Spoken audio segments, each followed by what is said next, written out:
n'aurait pas fait le travail. Les Teilim, quand un homme il doit faire Teshuvah, ça doit se lire spontanément.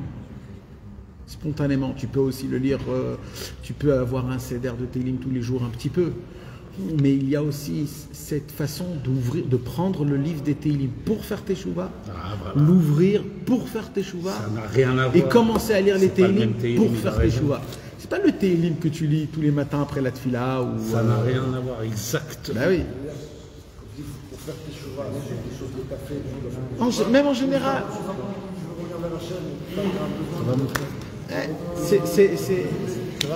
Il te dit que c'est pas la même chose quand tu lis dans ton Seder après Shacharit et tout ça, que maintenant que tu sais ça. C'est. Ouais, mais ça peut être même après une faute, ça peut être même après une conscience. Tu étudies quelque chose, tu reçois une conscience. Tu as une conscience combien on est loin. Tu as une conscience que tu tombes et tu retombes à chaque fois. Alors, il y a une perception que Rabbeinu nous apprend, que cette perception, c'est de prendre ton amar. Eh ben, tu vas dans ta Sefria, tu vas prendre le livre de Teilim et tu vas commencer à lire des Teilim, un après l'autre, voilà. Avec cette émouna-là. Ouais, que ça va te élever le joug de la Teshuvah. Car la Teshuvah est un joug. C'est très lourd. C'est un mérite. C'est un grand mérite. C'est un poids. C'est un poids. Imagine-toi un homme, il essaye de garder sa pensée sombrite. Et il tombe à chaque fois. Tous les jours, il tombe. Tous les jours, il tombe. Il y a un moment, il n'en peut plus. Tu sais plus. Tu dis à Hachem, je sens vraiment que je m'éloigne. Je sais plus où j'en suis. Eh bien, il y a cette action, il dit Rabbeinu. Ça s'appelle quoi? Il dit Rabbeinu, que tu tombes et tu retombes et tu retombes. Quelque part, c'est que à chaque fois que tu montes, tu ne trouves pas ta porte. Tu n'arrives pas à l'ouvrir. Tu n'arrives pas à rentrer dans la Teshuvah. Exactement. Ouais. Donc tu tomberas 20 ans, 30 ans. C'est ça que moi tu peux. Non, c'est. Mais c'est pour ça que attends, il n'a pas fini le. C'est encore 2-3 minutes. C'est un vrai ridouche. Après, tu vas voir qu'est-ce qui se passe à la fin. Il y a la parashat Shemot. À la bidouk, à la parashat Shemot. Parce que et imagine-toi que c'était pratiquement la seule que j'arrivais un petit peu à douter. J'ai entendu ce que tu veux dire. Ouais. Donc le mec, le petit de Naf-Naf, là, il m'a regardé, il voulait pratiquement m'embrasser la main, j'ai failli lui mettre une claque. Sur la Torah, à la fin, il est venu, genre, je lui dis, encore tu me fais ça, David, casse-toi d'ici. T'es un malade ou quoi? Il m'a dit, mais t'es fou, tu sais qu'est-ce que t'as dit là? Et il dit, c'est ça que les Chachamim nous ont appris dans l'Agma, dans Masechet Avodah Zarah, que David, il y a eu une histoire avec David. Cette histoire, beaucoup de gens n'arrivent pas à avaler cette histoire. Mais Rabbeinu, il met le point sur cette histoire. Quelle histoire? David Amelech, un jour il est venu, il revenait d'un combat avec ses hommes, très fatigué. Il était très fatigué, il arrive dans une maison, il voit une femme. Il dit bonjour madame, recevez-nous avec nos soldats. On vient d'un combat, on est très fatigué, on a besoin de boire, de manger et de s'accroupiller. Alors là madame, elle a dit pas de problème, je vais vous arranger tout ça. Maintenant elle avait un problème, c'est qu'elle savait que son mari, Uriah Hiti, il avait un œil, c'était un radin de chez Radin. Alors elle a préparé tout en cachette, mais au moment où elle veut sortir le manger, son mari il dit hey, qu'est-ce que c'est que ce truc-là? Et elle a dit c'est pour le roi d'Israël, David Amelech. Pas du tout, c'est quoi ce truc-là? Il peut aller à droite, à gauche, pourquoi il est venu chez nous? Et qu'est-ce qu'il a fait Uriah Hiti? Il a menacé le roi. Celui qui menace le roi est perpète de mort. C'est la halakha, dans la Torah, c'est écrit. David Amelech, il n'a rien dit. Il n'a rien dit, mais il a quand même pris à manger. David Amelech, il a vu quelque chose dans cette femme. Il a vu que dans la racine, cette femme, c'était sa femme à lui. C'était sa femme à lui. C'est pas la femme à Uriah. Mais David Amelech, il n'a rien dit. Mais maintenant que Uriah, il a offensé le roi devant tout le monde, comme maintenant il est perpétué de mort, alors il a demandé à à son Sarah Milchama, son général de guerre, il a dit mettez-le en première ligne. La prochaine guerre, on le met dans la première ligne. Ils l'ont mis en première ligne, il est mort, et David, il est parti se marier avec sa femme. Et ça, tout le monde a dit, mais qu'est-ce que c'est que ce truc-là, etc., etc. Et là, il y a Nathan Hanavi qui est venu, il lui a dit à David Ameler, je peux te poser une question, David? Si un homme, il a plein de bétail, et à côté, il y a un monsieur qui a eu un agneau, et le monsieur qui est rempli de bétail, il préfère l'agneau de son voisin. Qu'est-ce qu'il a fait? Il a tué le voisin, il a pris son agneau. Qu'est-ce que tu en penses, David, à cette histoire-là? David, tout de suite, il a dit, mort, la mort tout de suite. Il a dit, tu viens de te juger. Tu viens de te juger. Quoi? Comment? Il t'a pris la femme de Uriah Hachiti. Et tout de suite, David Ameler, il a dit, Gadol avoni mineso. Hachem, pardon, j'ai fauté. Maintenant, en vérité, ce n'était pas une faute. Parce que, de base, c'était une femme qui était destinée au roi, et lui, il a pris cette femme. Même qu'elle était destinée au roi. Et il n'a rien dit, David Ameler. Mais il y a écrit que cette faute a une semblant de faute qu'Hachem lui a fait faire. Pourquoi? Parce qu'il fallait atteindre un niveau aussi bas que David Ameler se bat à travers les Teilim en demandant pardon à Hachem. La Gemara, elle dit, David est tombé dans cette faute pour ordonner la tchouva à tout le Ham Israël, que grâce à cette faute, s'il a été pardonné, tout le Ham Israël, s'il faut, il peut être pardonné. Ça veut dire que dans le ciel, on a fait faire tomber dans une semblant de faute pour que lui, là, compare comme une vraie faute, qui supplie Hachem qu'il obtient une teshuva tellement grande que cette teshuva, elle va rester ouverte jusqu'à la fin de tous les temps à travers les Teilim. Tous les Teilim, donc c'est ces pleurs. Tous les Teilim, c'est ça. Mes fautes, pardon Hachem, vechatati le negdi tamid, etc., etc., etc., etc. Donc de là, on apprend, il dit Rabbi Nachman, que d'où on apprend la teshuva, comment on apprend comment faire teshuva? Par David Ameler. Parce que David Ameler, il se sentait fautif, mais à travers cette sensation fautive, il a créé dans le monde une possibilité de faire teshuva dans toutes les fautes, grâce au Teilim. Et l'essentiel de la teshuva de David Ameler, c'est quoi? Comment David, il a fait teshuva? Il a jeûné, il s'est roulé dans les ronces. Comment on fait teshuva?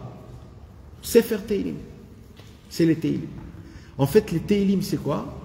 Ce ne sont pas des... Comment on dit les Teilim? Les psaumes, ce ne sont pas des psaumes. Les Teilim, c'est la teshuva de David Ameler. Quand tu prends le livre de Teilim, tu ne prends pas un livre de Teilim, tu prends la teshuva de David Ameler. Comment David Ameler a obtenu sa propre teshuva? La recette, ça veut dire détaillée. Tu te l'accapares gratuitement. Dommage, gratuitement. Que lui, David Ameler, il a dit avec un éveillement énorme, avec un Ruach HaKodesh, jusqu'à que... C'est quoi le Ruach HaKodesh? C'est quoi un Ruach HaKodesh, mes amis? C'est-à-dire quoi que David Ameler, il a dit, il était Teilim, Ruach HaKodesh? Nous, on croit que le Ruach HaKodesh, c'est de connaître le futur. C'est pas ça du tout, le Ruach HaKodesh. Le Ruach HaKodesh, c'est quand tu dis une phrase et que cette phrase, elle est valable passé, présent, futur. C'est ça, Ruach HaKodesh. Ruach HaKodesh, c'est quelque chose qui est au-dessus du temps. Comme toute la Torah. Torah, Nevi'im, Ketuvim, on dit que c'est les Sifrei Ruach HaKodesh. Pourquoi? Parce que c'est au-dessus du temps. Ça fonctionne à l'époque, il y a 500 ans, il y a 600 ans, il y a 1000 ans, il y a 200 ans, et il y a aujourd'hui aussi. Il dit, Rabbeinu, on voit que dans les Teilim, il y a quelque chose de très spécial, c'est qu'un homme qui le lit aujourd'hui, il peut se sentir dans les Teilim mamash, s'il arrive un petit peu à se coordonner à travers les Teilim. Si un homme il prend les Teilim en français et qui commence à les lire ou qui commence à les... C'est puissant, c'est vraiment très très puissant. Moi je l'ai dit en français. Ben, bien sûr, bien sûr. C'est l'Idbo des doutes de David Ameler. ça doit être dans notre langage à nous. Et combien ça fait de l'effet quand on les comprend, les Teilim, on voit comment David Ameler, il est là devant son Créateur, il le supplie, il lui dit tu es tout pour moi, je suis rien sans toi.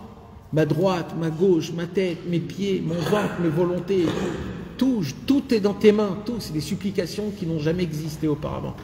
Et il dit Rabbi Nachman, le fait qu'aujourd'hui on peut se retrouver dans les Teilim, c'est la plus grande preuve que tous les Teilim ont été écrits à travers le roi HaKodesh.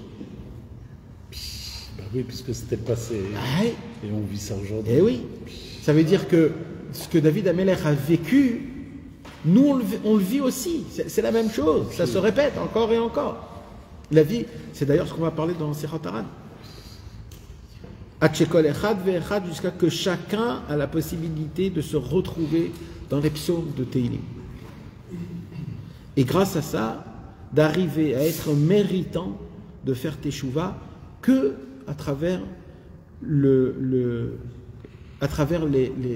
les Teilim.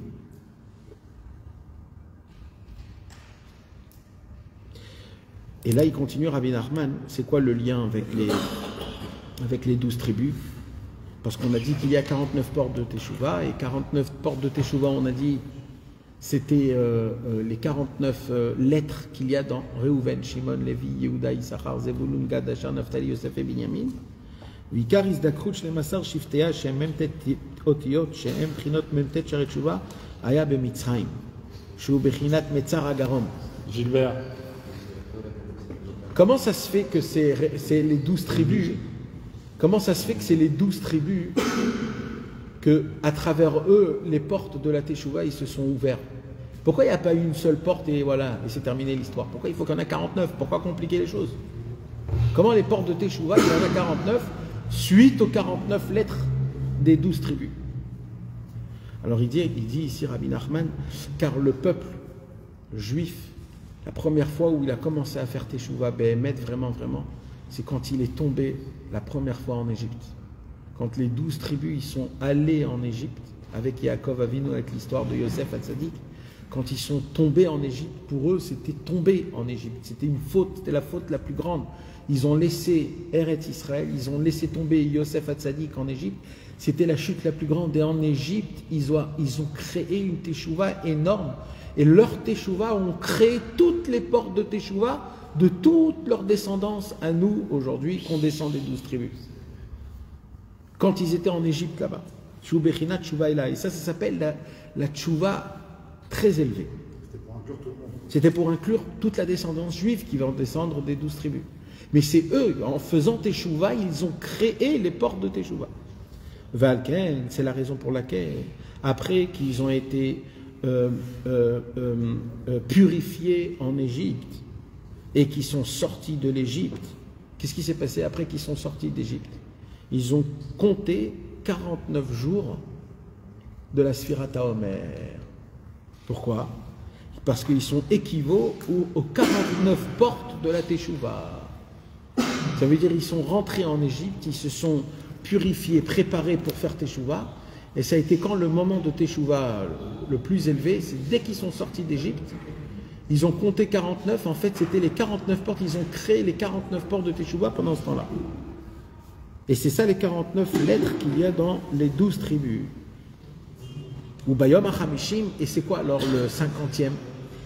C'est quoi le 50e jour? Tout ça, on a dit c'est 49 jours. On n'a pas encore parlé de la 50e porte. C'est quoi le 50e jour? C'est Shavuot. Qui est Niftar à Shavuot? David Ameler. Qu'est-ce qu'on lit à Shavuot? Les Teilim. Rabbeinu il dit la 50e porte de la Teshuvah, c'est les Teilim. Les 49 portes, c'est des portes qui sont très duraques, c'est des trouvées. Mais celui qui ne connaît pas ces portes-là, en lisant les Teilim, tu rentres dans une autre porte qui est la 50e porte qui est ouverte à ceux qui lisent les Teilim. Parce que la 50e porte, c'est la porte.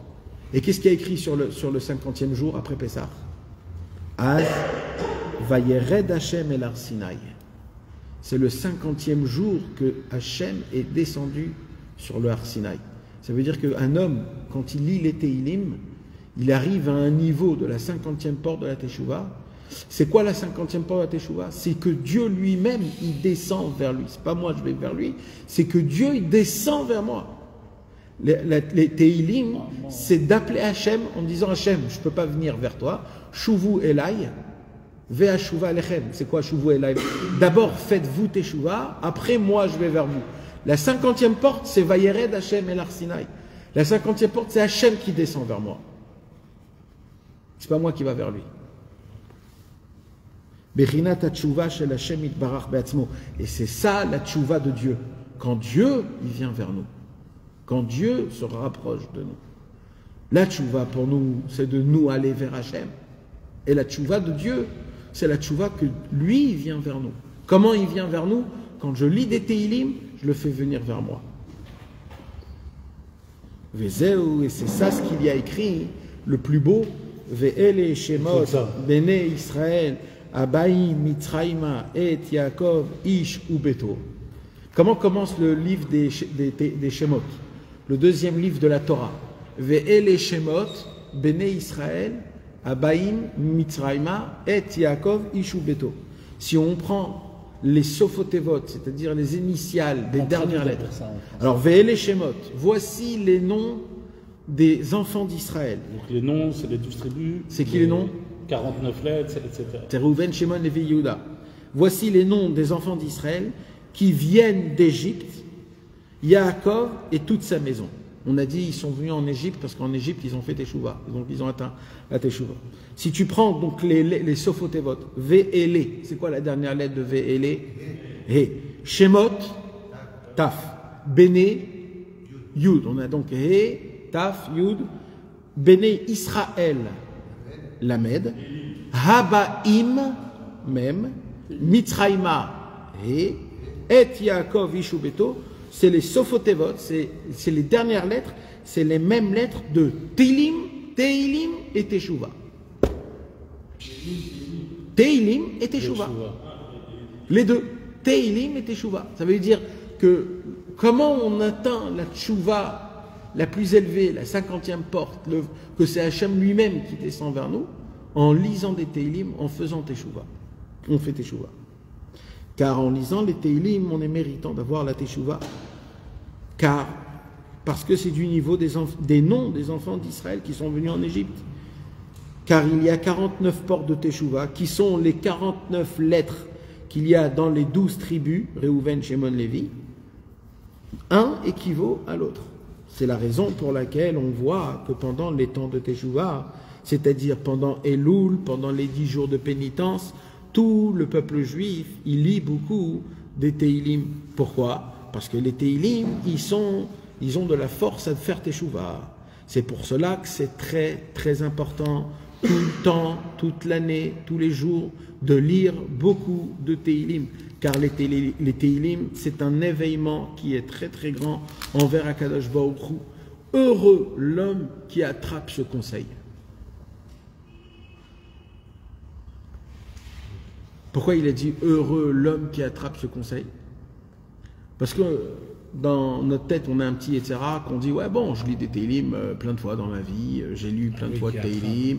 Alors Rabbeinu il dit heureux l'homme qui attrape avec sa main, qui le prend, pas qui le laisse sortir entre les doigts, qui attrape et qui le fait. Parce que on ne peut pas atteindre une Teshuvah si on ne lit pas les Teilim. Les Teilim, c'est la façon de comment David avait Teshuvah. Donc c'est certain qu'on doit passer par ça. Si l'homme savait ce que ça faisait dans les cieux, le Teilim, il ne s'arrêtait pas de lire. Je ne sais pas qu'est-ce qu'il a dit, mais je sais que c'est un très grand tzaddik qui a dit ça. Tu as dit quoi? Mais c'est pas pareil ce que Rabbeinu là il vient de dire. Là Rabbeinu il dit pas s'il savait. Là Rabbeinu il nous dit qu'est-ce qui se passe dans le ciel quand on est les Teilim. C'est bien cette phrase. Mais là Rabbeinu il dit qu'est-ce qui se passe. C'est ça la grandeur de la phrase de Rabbeinu là.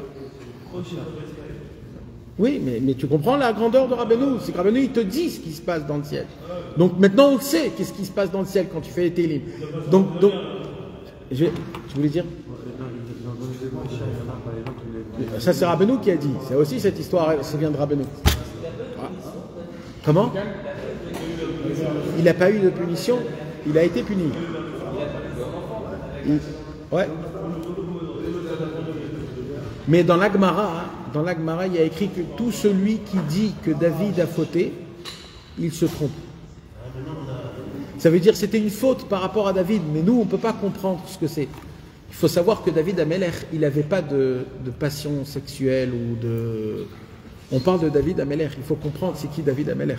David Amelech, c'est le symbole qui va rester toute la vie, le symbole de l'homme qui s'est totalement annulé à Hachem. Un homme comme ça, c'est pas une femme qui va lui bouger. C'était des choses qu'on ne peut pas comprendre. Mais ça a été écrit de cette manière, parce que lui, il l'a vu de cette manière. Mais nous, on doit faire très attention de ne pas croire que David, ce qui lui a fait faire tourner sa tête, c'est juste une femme. C'est pas du tout. C'est très grave de réfléchir de cette manière-là. Moi, je vois pas du tout comment on peut penser que c'est une faute, parce que quand on a expliqué quand on l'a expliqué qu'il était réhabita et que Bita il l'a pas tué, il l'a juste envoyé au combat, il fallait bien qu'il y ait un... Ouais, mais malheureusement, mais au niveau de David Amelech, on dit que pour lui c'était une sorte de faute. Mais en fait, d'après l'explication de Rabbeinu, c'était pas une faute, c'était juste pour l'entraîner à David de faire teshuva, et sa teshuva à lui, nous on va l'utiliser toute notre vie. Pendant toutes les générations, à tout jamais.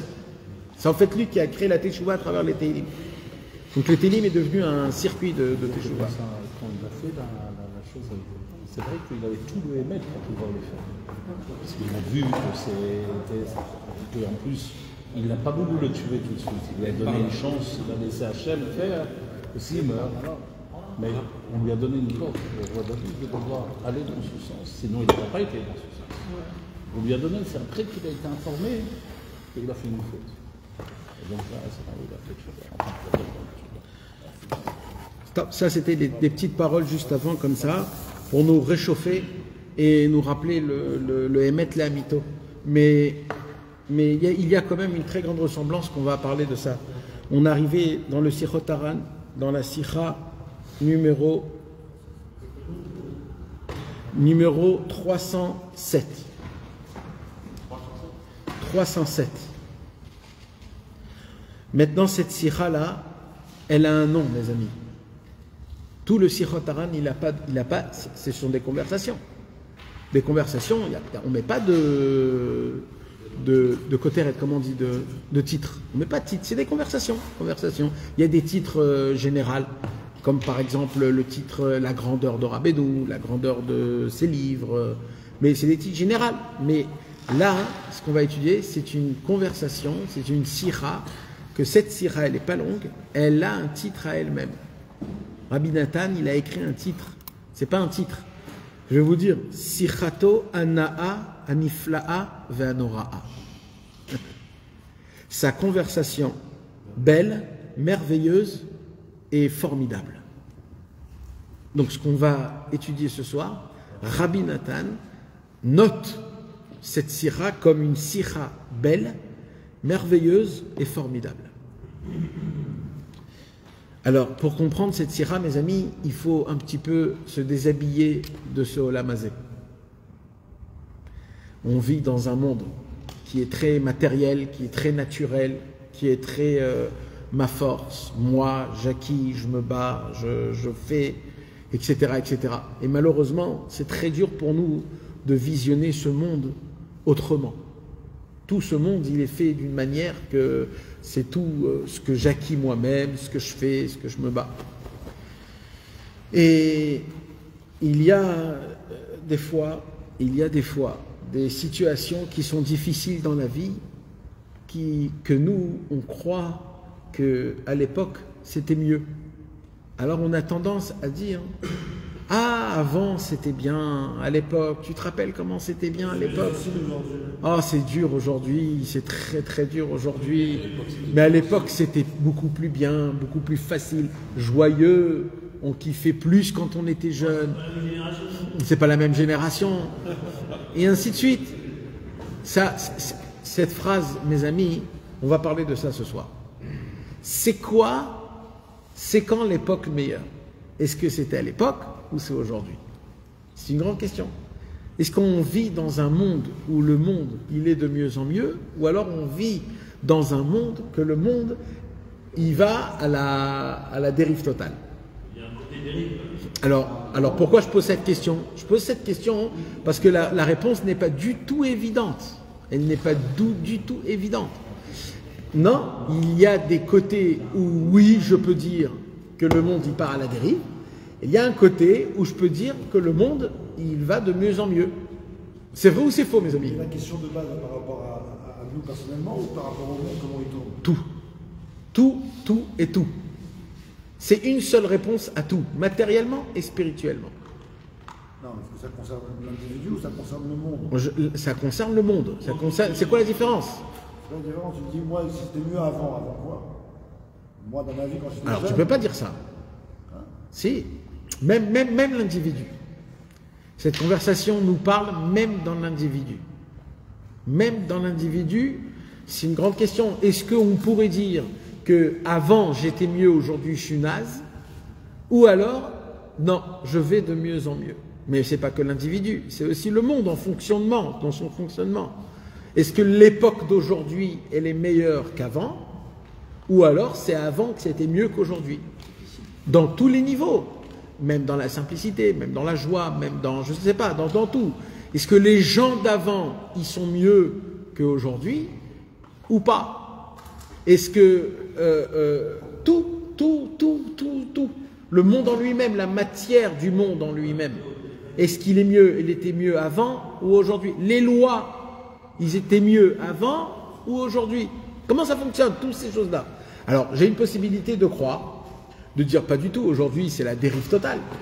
Regarde ce qui se passe, il y a ça, ils permettent de se marier avec la même espèce, les vols, etc.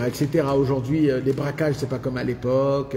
On peut dire plein de choses. Le mal, il peut s'exprimer d'une manière beaucoup plus forte aujourd'hui qu'à l'époque. On pourrait dire qu'à l'époque, c'était meilleur. À l'époque, il y avait moins de problèmes. Peut-être qu'à l'époque, le mal faisait aussi mal qu'aujourd'hui. Peut-être.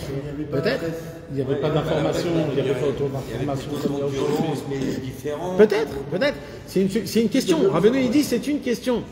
C'est une question. Qu'est-ce qui se passe? Ça fonctionne de quelle manière? Comment ça se passe?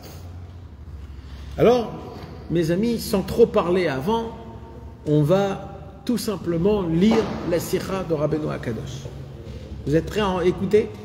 Encore une fois, mes amis, pour entendre ce que Rabbeinu il dit, il faut un petit peu se déshabiller du Olam Hazé. Il faut un petit peu survoler de soi-même, juste de garder notre esprit sain. D'accord? Les Inyan au sujet Ma Shederech Haolam, ce que le monde a l'habitude souvent de dire. Bechol Shana ou Becholet, ça sort à chaque année, à la fin de l'année ou au début de l'année, ou alors dans des moments, des situations qui arrivent pendant une guerre, ou alors pendant un événement, etc. Il y a le monde, les gens dans le monde, ils ont une habitude de parler. Ou Becholet She'achshav Enan Itim Tovot. Le monde dit, aujourd'hui on est dans un temps catastrophique. On n'a jamais été catastrophique de cette manière. Hein? Oui, non. Oui, mais c'est même la question de la satisfaction, c'est la même chose. Même sur ça, je parle. Même sur ça. Avant, pendant, après, comment ça, les gens étaient satisfaits avant et aujourd'hui, comment? C'est-à-dire, c'est surtout que je pose la question. Rabbeinu, il dit, il y a un minag dans le monde de dire, à chaque fois qu'il y a un événement qui est dur, une nouvelle année, quand on fait le bilan, cette année, comme Macron, à la fin de l'année, il dit c'était une catastrophe, après il dit on répérera, et comme ça, toutes les années, c'est le même... tous les présidents, c'était une année catastrophe, on espère que l'année prochaine, elle sera une année meilleure. Rabbeinu, il dit, le monde, il dit actuellement, à chaque fois qu'il se passe quelque chose, aujourd'hui, on est dans un temps qui est, comme on dit les Français, les temps sont durs. Voilà, les temps sont durs. C'est ce qu'ils disent tout le temps. C'est compliqué aujourd'hui. Tu as déjà vu quelqu'un que tu lui poses la question, tu lui dis comment ça va aujourd'hui? Il dit écoute, aujourd'hui ça va super bien. Mais ça va, aujourd'hui c'était une journée exceptionnelle. On n'en connaît pas maintenant. On n'en connaît pas. Maintenant ça peut aller super bien, ça peut aller très grave. C'est la même disquette tout le temps, ça se répète. Jamais tu verras un monsieur qui va dire ouais écoute, aujourd'hui c'était... Ou Beshanim Akodmim Ayatov Yoter. Par contre, à l'époque, ça allait bien. Je me rappelle, il y a 10 ans, comment ça a été facile. Je me rappelle, il y a... Rabbeinu, il écrit ça il y a 200 ans, mes amis. Il y a 200 ans. Quand il n'y a rien encore, d'accord? Il n'y a rien. Il n'y a rien du tout. Rabbeinu, il dit, on a l'habitude de dire que cette année, elle était compliquée, mais l'année dernière, elle était meilleure. Et l'année d'avant, elle était meilleure. Et les temps d'avant, ils étaient meilleurs. Kayadua sichot kaelu ben rov haolam, comme c'est connu ce genre de conversation entre le monde. Le monde, il n'a pas changé. Et je continue parce que c'est trop beau. Dibarnu imo mise arbe. Il dit Rabbi Nathan, ne croyez pas, hein, les amis. Avec Rabbeinu, on parlait de tout. On ne parlait pas que de Torah. Avec Rabbeinu, on parlait de tout. On parlait de la parnassa du monde. On parlait des rois. On parlait de tout. Et parmi les conversations qu'on avait, on parlait aussi de ça. Caniré, qu'il y avait des élèves de chez Rabbeinu qui sont venus, ils ont dit Rabbeinu, aujourd'hui c'est très dur. À l'époque c'était facile pour eux, c'était facile. Ils avaient quoi eux ils avaient rien. Regarde-nous comment c'est compliqué. Regarde comment c'est dur, regarde comment c'est ça. Comme ça, il parlait devant Rabbeinu. Verov sicha, et la conversation qu'on parlait avec Rabbi Nachman, il dit Rabbi Nathan, Aya était du fait que, chez Siprou Lefana Varbe, qu'on racontait à Rabbeinu plein d'histoires. Chez Bayamim Arishonim Atovim, Aya Akol Bezol Gadol. On racontait à Rabbeinu qu'à l'époque, il y avait des temps, il y a des années avant, etc., on montrait à Rabbeinu comme quoi c'était moins cher la récolte pour l'acheter, pour faire du business, faire du travail, des affaires, etc. Ils ont dit à Rabbeinu, regarde Rabbeinu, c'était très cher, pas cher du tout à l'époque. Aujourd'hui, on doit payer 3 fois, 4 fois, 5 fois le prix.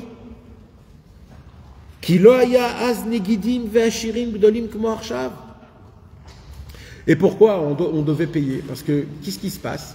Il y a eu des notaires. C'est quoi des notaires? Les Negidim, c'était des riches. Comment ça fonctionnait à l'époque, mes amis? À l'époque, ça fonctionnait de manière qu'il y avait un homme riche, il rentrait dans une ville et il achetait tout ce qu'il y avait dans la ville. Et lui, après, il louait aux gens. Maintenant, c'était un peu pas beau de faire ça, mais c'était comme ça. Alors, plus il y avait des gens comme ça, plus ça rendait plus difficile. Parce qu'il fallait payer lui, et lui, ça passait plus de mains. Donc, il fallait que tu payes plus de... Donc, ils disent à Rabbeinu, regarde Rabbeinu, il y a eu plein de riches. Les riches, ils sont devenus des patrons. Maintenant, quand on a besoin des choses, au lieu d'acheter vers l'origine, on doit passer par les riches du patelet. Donc, on doit verser un peu là. Et le riche, lui, il achète chez un autre riche. Et l'autre riche, il achète, etc., etc. Uma shemotzi arshav bal habayit pashut.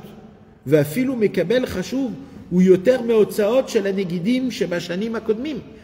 ont prouvé à Rabbeinu qu'un homme qui a une maison, qui a une femme et des enfants, qui doit gérer sa famille, il sort de l'argent, une même quantité que ce qu'à l'époque, cette quantité-là, c'était pour des gens très très riches, c'était pour des rois, c'était pour des... Aujourd'hui, quand tu veux remplir un caddie, ça coûte 2000 shekels. À l'époque, 2000 shekels, quand nous on était jeunes, c'était un appartement d'un mois. Tu louais un mois à l'appartement. Alors ils disaient, regarde Rabbeinu, regarde comment ça fonctionne. Ils disaient à Rabbeinu, c'est très très dur de vivre de cette manière. Kayadoua ou Meforsam Kolze, comme tout ça c'est connu et j'ai pas besoin de vous donner des exemples. Jusqu'à là, vous êtes d'accord, les amis? Oui. On est d'accord. C'est plus dur aujourd'hui, Nahon. La vie d'aujourd'hui, elle est beaucoup plus dure qu'à l'époque. À l'époque, c'était beaucoup plus facile. Ana ve'ama. Rabbeinu, il répond et il a dit, Allo aderaba. Moi, je dis complètement à l'envers, il dit Rabbeinu. Hashem idbarach manig ata haolam yafei yoter mikodem. Akadosh Baruch Hu, il dirige ce monde encore mieux qu'au début. Ve'amar bezu alashon, et il a dit dans ce langage-là, Aderabe der Eibishter firt ein schener die Welt. Akadosh Baruch Hu, Rabbeinu, il a répondu une phrase. Sur toute la conversation qu'il y avait, une seule phrase, il a dit Rabbeinu. Dieu dirige le monde de mieux en mieux. Maintenant, il faut comprendre quelque chose. Pour comprendre cette sira du Sichot Haran, on va ouvrir une sira du Sichot Haran qu'on a déjà étudiée, la 239. Permettez-moi de vous la lire. C'est toute la sira. Amar, Rabbeinu a dit, Shelo ki midat hakadosh baruch hu midat basar vadam. Vous savez, mes amis, Dieu ne ressemble pas aux êtres humains. Ça veut dire quoi? Ça veut dire qu'il a un caractère qui est complètement opposé à l'être humain. Hachem. C'est quoi? Normalement, on pourrait dire, si l'homme il a été créé à l'image de Dieu, on a plus ou moins les caractères. Parot yoter, je sais pas, plus ou moins. Il dit Rabbeinu, il y a des caractères qu'on est complètement opposés. Complètement opposés. C'est quoi? Il dit Rabbeinu comme ça. Quand tu donnes à quelqu'un un nouvel habit, tu lui achètes un super beau, un très bel habit. Il dit Rabbeinu, qu'est-ce qui se passe? C'est quoi le caractère humain naturel? C'est que son mode de joie qu'il a, le plus élevé, c'est maintenant. Et plus le temps va passer, plus le mode de joie, il va se rabaisser. D'accord? Le premier jour, il va le kiffer. Le deuxième jour, il va le kiffer. Le troisième jour, bon, il s'en fout un peu s'il met la deuxième semaine, troisième semaine. Après un mois, 2 mois, bon, ça y est, c'est devenu un habit parmi tous les habits qu'il avait. C'est comme ça que ça fonctionne. Ça, c'est un être humain. Il dit par contre, chez Hachem, c'est complètement à l'envers. Chez Hachem, si on lui donne un habit, au début, cet habit, il est nul. Et plus les jours ils avancent, plus il se perfectionne encore et encore. D'où on apprend ça, il dit Rabbeinu Akadosh. Il dit Rabbeinu, regardez, quand Akadosh Baruch Hu, il a créé le monde, au début, le monde, il était sans rien. Il était détruit. Il n'y avait rien. Le premier jour, la première heure de la création du monde, Adam Arishon a déjà fait une faute. Excusez-moi, si on met Hachem de côté et on dit que c'est un homme qui a créé ce monde, je dis c'est qui cet imbécile? Quoi, la première heure, il y a une gaffe. Laisse-nous un peu commencer. C'est ça, les massés Hachem, c'est ça ce qui crée Dieu. Au tout début du monde, il y a déjà un problème. Et pendant des centaines, et pendant un millénaire en entier, tout le globe terrestre va être maudit. Il n'y aura pas de fruits, il n'y aura pas d'aliments, il y aura des ronces, la guerre, les rois qui veulent s'entretuer. Caïn tue Avel, tout de suite après. Avel, il va prendre ça et des histoires de malade mental. Attends, le monde, il vient à peine de commencer. Il n'y a pas un enclenchement normal on dirait que ce que... Non, il dit Akadosh Baruch Hu, il dit Rabbeinu Akadosh, c'est comme ça, Hashem Yitbarach. Au début, Akadosh Baruch Hu, il créait quelque chose et petit à petit, il le rend meilleur, et meilleur, et meilleur, et meilleur, et meilleur. Nous, on croit, pour nous, les êtres humains, c'est qu'on doit faire sortir ce que moi je fais, ce que je construis, je dois le faire parfaitement, qu'il soit parfait. Rabbeinu, il dit non, chez Akadosh Baruch Hu, c'est à l'envers. Quand il crée quelque chose avec des défauts. Et petit à petit, il le rend parfait. Et plus le temps il avance, plus il se perfectionne. C'est quoi la nuance dans ça? C'est la nuance de comment on explique c'est quoi Dieu, c'est quoi le Créateur, c'est quoi la création. C'est quoi Dieu, mes amis? Dieu, c'est le parfait. Et c'est quoi nous, les êtres humains, on est quoi? On est des gens imparfaits. On est des gens finis. Akadosh Baruch Hu, il est infini. Nous, c'est quoi la réaction d'un homme parfait? C'est quoi la réaction de la perfection? C'est quoi? C'est de créer quelque chose qui est parfait. Mais s'il reste parfait et il ne bouge pas, ça devient imparfait. Donc Akadosh Baruch Hu, il est obligé de créer une perfection et de perfectionner cette perfection tout le temps. Parce que Dieu, c'est le parfait. Si ça reste parfait, ça devient nul. On va prendre un petit exemple. je construis un stylo. D'accord? Imaginez-vous le premier stylo. Le premier stylo, il devait être nul, complètement. On pouvait peut-être que écrire. Mais dans l'idée, le stylo en lui-même, c'était une perfection. C'était quelque chose de parfait. Mais ça, c'était la perfection la plus sophistiquée de l'être humain. Chaque Kadosh Baruch Hu, toujours, ça se perfectionne. Et ça s'appelle d'être parfait. C'est que toujours, il se perfectionne. Donc au début, quand Kadosh Baruch Hu, il a créé le monde, il était parfait dans sa perfection à elle. De créer un monde de rien quelque chose, comme il est tel quel, il était parfait. Mais il n'était pas parfait pour moi en l'an 2020. Il était parfait pour cette époque. Et à chaque chose qui s'est passée, dans le monde, ça a perfectionné le monde. Alors, le Harizal, mes amis, il dit dans le livre, dans le Sefer Alikutim Parashat Toldot, il est écrit que quand Akadosh Baruch Hu, il a créé le monde était parfait. Et dès que Adam Arishon, il a mangé de l'arbre de la connaissance, cette faute a créé un déclenchement destructible inimaginable dans tous les domaines matériels et spirituels. Et cette destruction, c'était comme une toute petite boule de neige qui a déclenché et qui n'a pas arrêté à de descendre et à de grandir. Et cette destruction a été destructive pendant des centaines d'années, mes amis. Imaginez-vous, je prends par exemple un domino et je fais tomber un domino, d'accord? Le domino, et ça enclenche toute une chaîne de dominos, d'accord? Maintenant, combien on peut faire des trucs comme ça? Combien? On peut faire une pièce en entière, on peut faire... C'est combien de temps ça prend, par exemple? Le maximum. Maximum, un homme, il fait une montagne de dominos. Une heure, tu vois l'enclenchement de comment...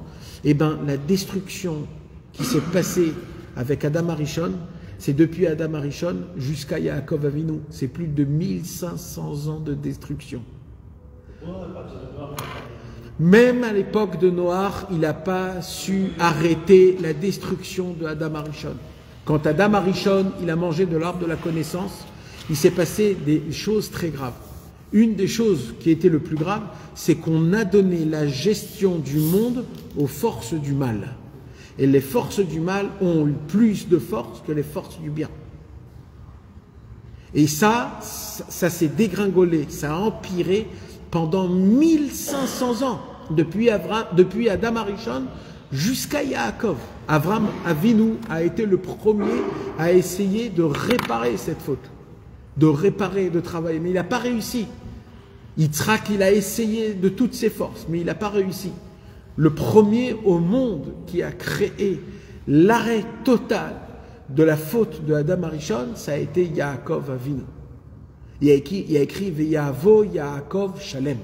Yaakov était parfait. C'est la raison pour laquelle il a écrit que Yaakov ressemblait à Adam Arishon comme deux gouttes d'eau. Celui qui voulait voir comment était l'apparence de Adam Arishon, il regardait Yaakov, il était le sosie de Adam Arishon. Mamash. Et c'était pourquoi? C'était parce que Yaakov Avinu, il a réparé la faute de Adam Arishon de manière qu'il a arrêté les dégâts. Il a arrêté les dégâts. Maintenant, il fallait réparer les dégâts. Mais les dégâts, ils n'arrêtaient pas de se faire. Ils n'arrêtaient pas de se faire. Et nous, le peuple juif, on tombait dans la dérive, on tombait dans les clipotes, on tombait dans la touma, on tombait dans des choses très, très, très mauvaises. Ça se n'expliquait pas à travers des fautes. C'était pas des fautes qu'on faisait. C'était des dégringolements qui se passaient, des dégringolages depuis les cieux. C'est la raison qu'on peut expliquer que c'était par exemple l'histoire avec les 4 rois, avec Avram Avinu, c'est Lavan, Bethuel, tous ces gens, la tour de Babel, à l'époque de Noach, le Maboul, c'est qui a engendré tout ça? Comment c'est possible que le monde va dans une dérive totale? C'est suite à la faute de Adam Arishon en mangeant de l'arbre de la connaissance. Posez-moi une question. Et une question à poser. Elle n'était pas encore donnée, la Torah. Non. Alors on a expliqué que les fautes, c'était pas des fautes parce qu'on n'appliquait pas la Torah. C'était pas des fautes, c'était des choses dans le ciel. C'était des façons de comment on se conduisait, des façons de comment un homme y tombait complètement. Ça a été quoi? C'est la question qu'il faut poser tout de suite. c'est quoi la faute de Adam Arishon? Oui, mais alors quoi? C'est juste, il a mangé une pomme et c'est tout? Voilà. Hein? Non, mais ça veut dire, Hachem, il te dit ne mange pas un fruit. Ok, mais je l'ai quand même mangé. Alors il n'a pas attendu, c'est vrai aussi.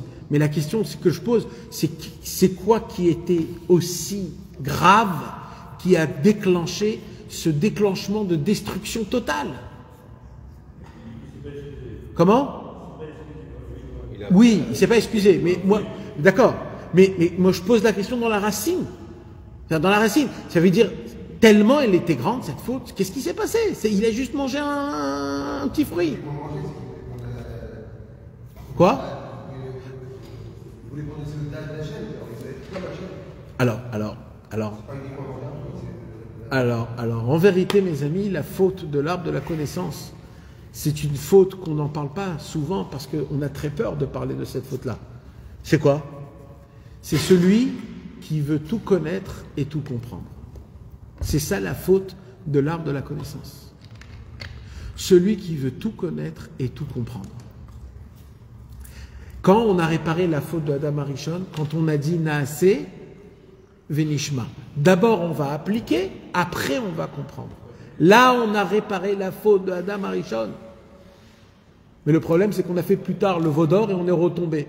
Mais on a réparé la faute du Vaudor en recevant la Torah en disant Naaseh Venishma, parce que là on a fait l'inverse.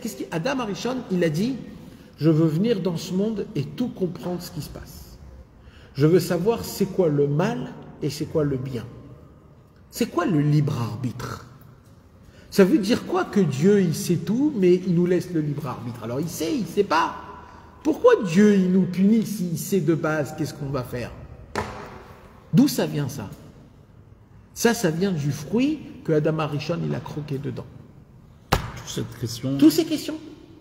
Akadosh Baruch Hu, il a dit, moi je veux que vous venez dans ce monde et que vous me servez avec votre cœur, avec votre cœur, avec votre amour, avec une intelligence qui est juste comment appliquer, pas de comprendre où ça vient, c'est quoi la racine, et si on fait comme ça, et si on fait comme ça, et qu'est-ce qui se passerait si ça serait, ça s'appelle les complications, les calculs.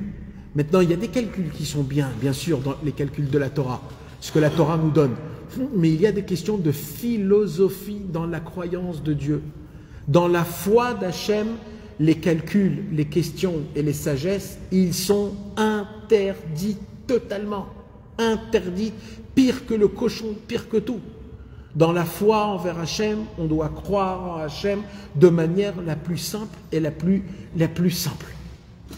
On ne doit pas rentrer dans des questions et des réponses, on ne doit pas essayer de vouloir tout comprendre, on ne peut pas comprendre. C'est quoi de la Emouna, mes amis? C'est quoi de la Emouna? Emouna, c'est le cœur. Emouna, c'est pas le cœur, c'est le Da'at. Emouna, c'est un ensemble du cerveau et du cœur en même temps. Qu'est-ce qui se passe, mes amis? Le cerveau, il réfléchit tout le temps, il analyse tout le temps. Il voit des situations, il entend des choses, il analyse, il prend. Il y a des choses qu'il prend, il y a des choses qu'il ne prend pas. Et il met dans le cerveau, il conserve dans le cerveau, et le cerveau, il a une réaction. Il analyse tout et il dit, qu'est-ce que t'en penses? C'est cohérent à ta vie? C'est pas cohérent à ta vie? Est-ce que tu réfléchis de cette manière? Tu réfléchis pas de cette manière? Est-ce que tu vois les choses de cette manière? Si le cerveau, il dit, moi, je vois pas du tout les choses de cette manière. Le cerveau, il dit, moi, quand je vois quelque chose de mal, pour moi, c'est complètement du mal. Alors, le cerveau, il ne veut pas accepter quand je te dis ça, c'est du bien, quand toi, tu crois que c'est du mal.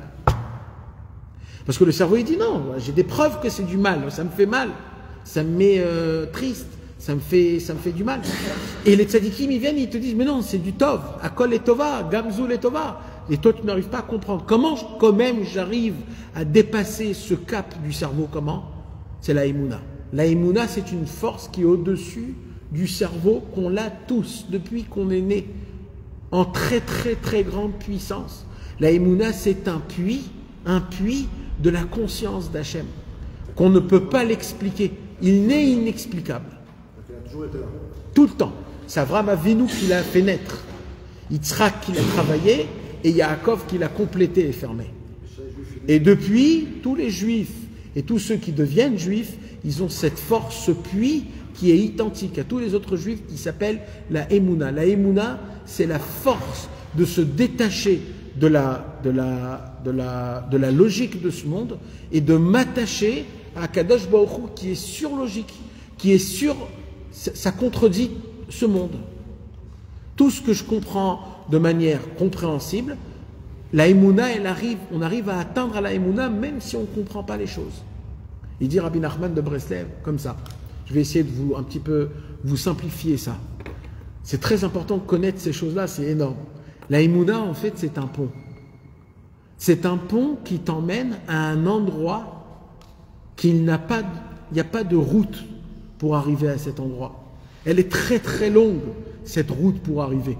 Il y a des montées, il y a des descentes, il y a des parcours, il y a des tournants, c'est très compliqué de voyager dans cette route-là. Alors la Emouna, c'est quoi?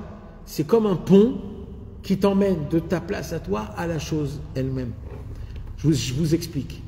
Pour faire quelque chose, il faut d'abord le comprendre. Vrai ou faux? Quand je vous dis qu'il faut faire Shabbat, quelque part, il y a un endroit dans le cerveau que tu as compris pourquoi il faut faire Shabbat. Il y a une sorte de logique. On est juif, les juifs font Shabbat, parce que Dieu il s'est reposé le 7e jour, on se repose le 7e jour. Bah, c'est le minimum, la base minimum. On l'a dans le cerveau. Cette connaissance-là, elle t'aide à faire Shabbat. Imagine-toi si tu n'aurais pas cette connaissance, ça serait très dur pour toi de faire Shabbat. Un jeûne, il faut jeûner à Kippour. 24 heures de jeûne. Ah, c'est très dur, c'est compliqué. Comment j'arrive quand même à le faire? Parce que je me dis, écoute, il y a un jour par an, Hachem, il me pardonne. Le minimum, c'est de faire un jeûne. Tout le monde jeûne, je vais jeûner. Cette connaissance, c'est du sechel, c'est une intelligence quelconque, toute petite. Mais c'est cette intelligence qui va maintenir ton jeûne à Yom Kippour. Maintenant, plus ton intelligence est grande, plus tu pourras faire plus facile Kippour, ou alors Shabbat, ou alors de mettre les téphilines tous les matins. Pourquoi il y a des juifs qui n'arrivent pas à mettre les téphilines tous les matins? Pourquoi? Comment ça se fait qu'il y a des juifs qui n'arrivent pas à mettre les téphilines tous les matins? C'est parce que leur niveau de connaissance, de conscience qu'ils ont dans leur tête est tellement minime qu'ils ne comprennent pas c'est quoi l'importance de mettre les téphilines tous les matins. Alors lui, il se dit dans la tête, bon, c'est des lanières, il faut les mettre tous les matins, on est obligé, ça s'arrête là. Alors c'est normal que c'est dur pour lui d'appliquer cette chose-là. Alors comment on va faire pour essayer de maintenir pour cela? Alors en premier niveau, il y a un niveau de compréhension, de sagesse quelconque qui va maintenir mes téphilines à mettre. Mais maintenant, avec des connaissances que j'ai, imaginez-vous maintenant s'il y a, on t'apprend une nouvelle chose. Par exemple, interdiction ou alors il faut parler avec Hachem tous les jours. Alors dans ta tête, tu ne peux pas le concevoir ça. Pourquoi? Parce que c'est pas logique. C'est pas logique. C'est pas du tout logique de concevoir de parler au Créateur. D'abord, j'ai pas vu mes parents faire ça. J'ai jamais entendu cette chose-là. Qui je suis pour m'adresser au Créateur? Qu'est-ce que je vais lui dire? Qu'est-ce que je vais lui demander? Il sait déjà tous mes problèmes. Et ainsi de suite. Il y a plein de questions. C'est quoi toutes ces questions-là? C'est les questions du cerveau. Maintenant, il dit Rabbi Nachman, je ne peux pas commencer à t'expliquer. Tu ne peux pas comprendre dans la sagesse, tu ne peux pas comprendre dans ta tête ce niveau-là d'essayer d'atteindre cette connaissance de pouvoir parler avec Hachem. Alors il dit Rabbi Nachman, je vais simplifier les choses. Quoi? Je vais te demander juste d'avoir la Emouna. Emouna, c'est quoi la Emouna? Tu vas juste me croire.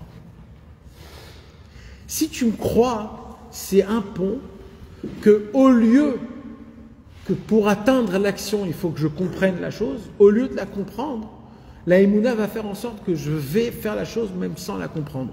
Parce que je crois en lui et je sais que ce qu'il me dit, c'est vrai.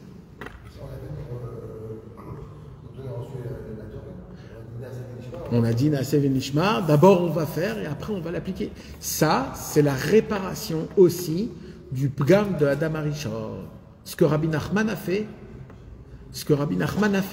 il a créé un chemin dans l'Avodat Hashem qui va réparer la faute de Adam Arishon de l'arbre de la connaissance, de celui qui veut trop attraper Hashem à travers la connaissance. Il faut attraper Hachem à travers la foi, à travers la prière, à travers la Torah et les tzadikim. Que tout ça, on va l'atteindre qu'à travers la foi, la émouna, pas à travers des preuves ou à travers des miracles ou à travers des changements de nature. Ça, c'est ce que Adam Arishon voulait depuis le départ, c'était de comprendre tout dans les détails, comment Akadosh Baruch Hu il a fait, comment ça fait ça, comment le feu il éteint, il brûle, l'eau éteint le feu, et pourquoi Hachem il a fait comme ça, et c'est quoi le but, et c'est quoi. Adam Arishon il a dit je veux atteindre le fin fond de la perception de Dieu.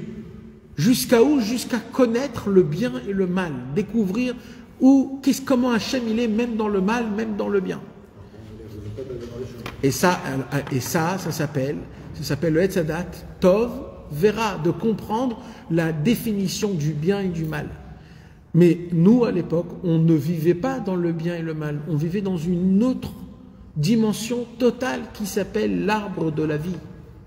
L'arbre de la vie, il n'y a pas, je vous ai déjà expliqué ça, dans l'arbre de la vie, il n'y a pas de mesure.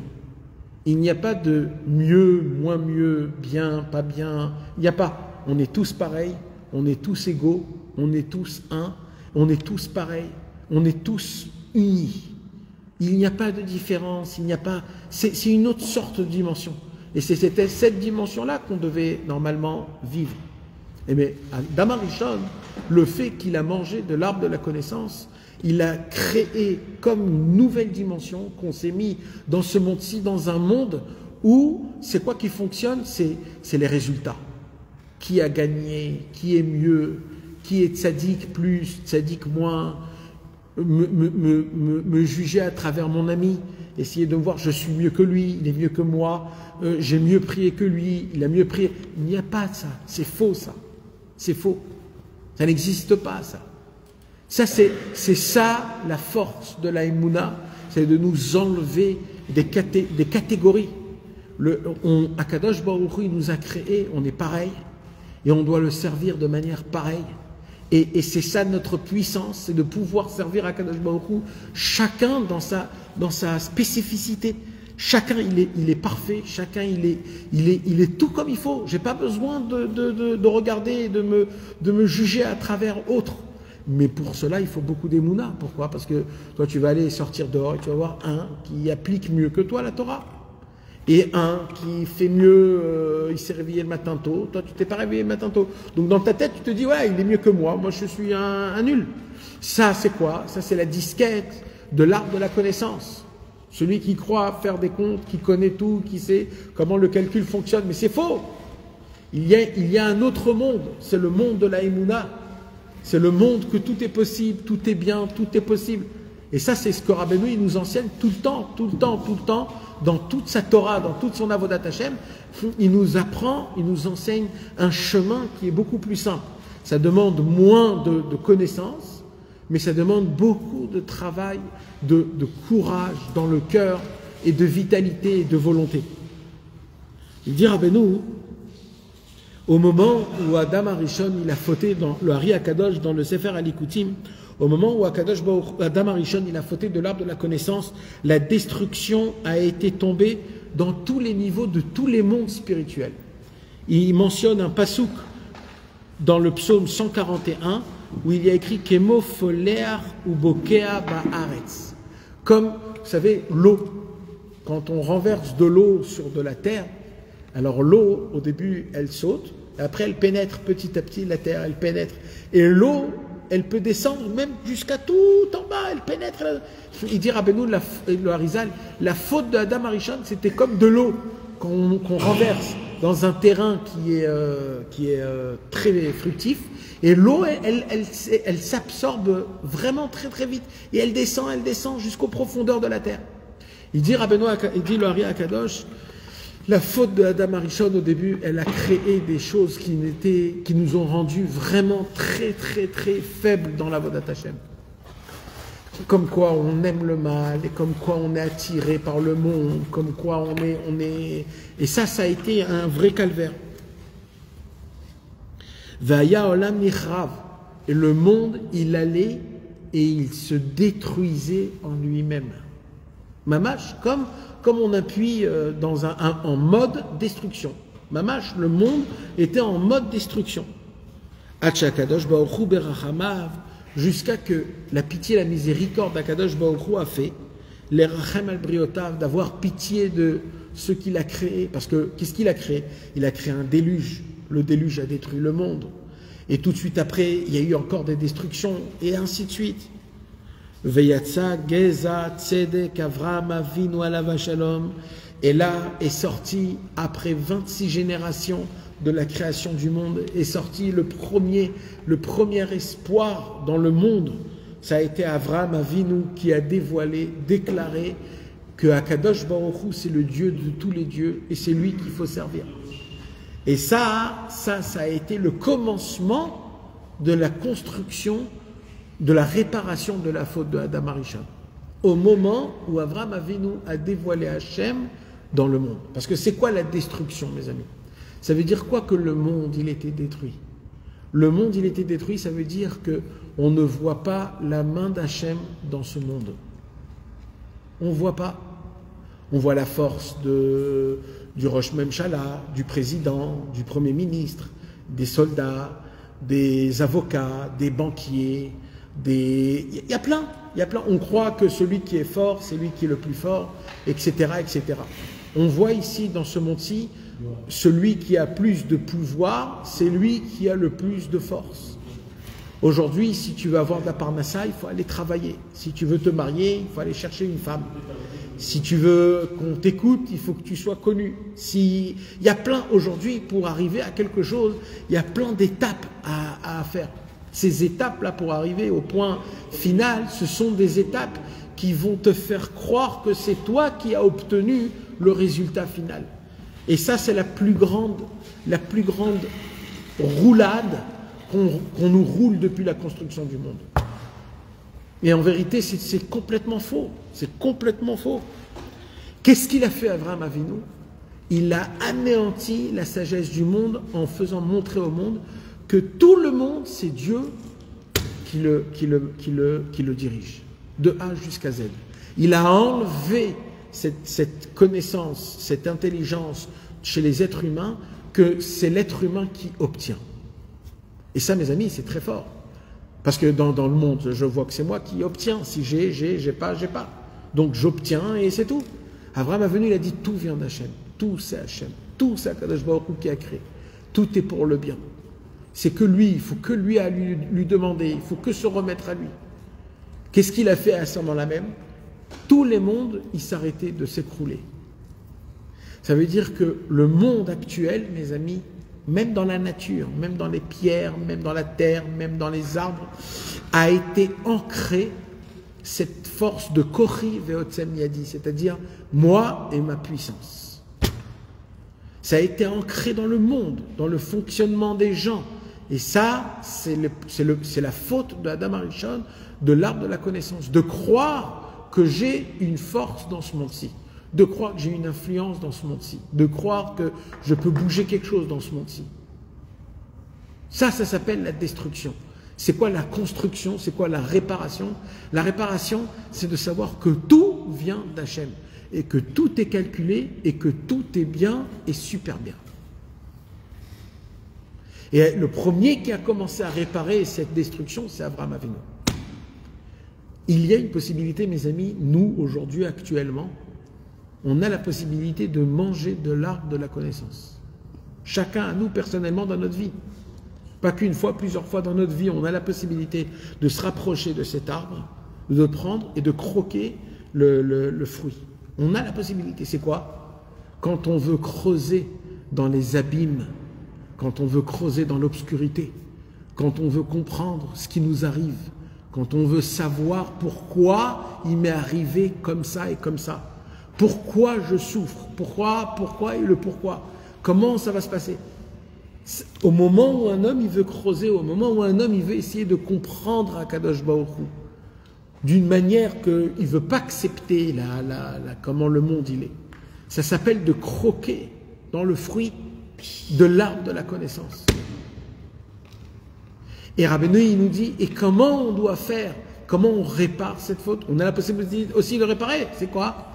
quand on jette notre cerveau, quand on est prêt à s'annuler à la Torah et au tzadikim, quand on ne pose pas de questions, quand on arrête de se soucier, quand on arrête de réfléchir, quand on arrête de croire qu'on est au centre de la création du monde. Je ne suis pas au centre. Le soleil ne tourne pas autour de moi. Je suis un grain parmi des milliers de personnes qui sont venues, ça fait des millénaires sur cette planète. Cette planète, c'est un grain de sable par rapport à toutes les planètes qu'il y a dans le monde, dans le cosmos. On n'est même pas un grain de sable, les amis. Si on mesure toutes les planètes qu'il y a dans le cosmos, au niveau mathématique, on n'est même pas un grain de sable dans notre grandeur. Alors imaginez-vous, ça c'est la planète, imaginez-vous nous comment on est petit, et imaginez-vous en 70 ans que 30 ans tu dors et 20 ans tu bouffes, il te reste 8 ans de vie. Qu'est-ce que c'est que 8 ans de vie? Et toi tu veux comprendre ce qui t'arrive. Toi tu es énervé contre Hachem parce qu'il ne te fait pas comme tu as envie. Toi, tu ne comprends pas comment ça s'explique, comment David il est allé marier avec ça, comment Abraham, comment Yitzhak, comment Moshe Rabbeinu il a fait le veau d'or, etc.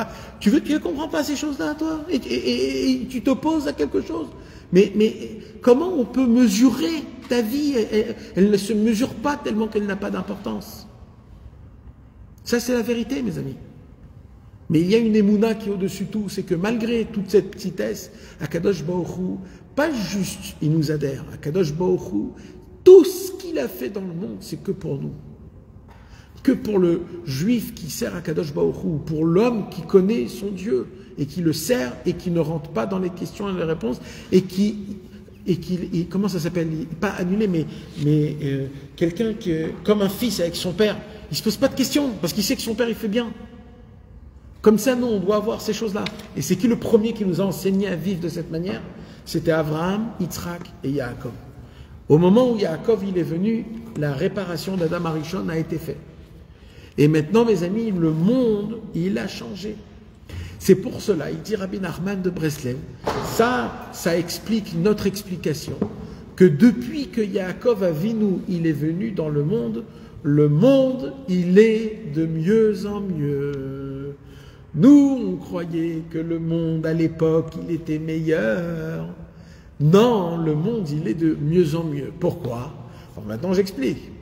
Parce que nous, quand on parle que le monde, il allait à la dérive, à la destruction, etc., au tout début, c'est dans tous les niveaux. C'est la raison pour laquelle les êtres humains ne se supportaient pas les uns avec les autres. C'est la raison pour laquelle, à l'époque, il y avait énormément de tueries et de guerres. Il n'y avait pas de paix, il n'y avait pas d'intelligence. Il y avait la préhistorique.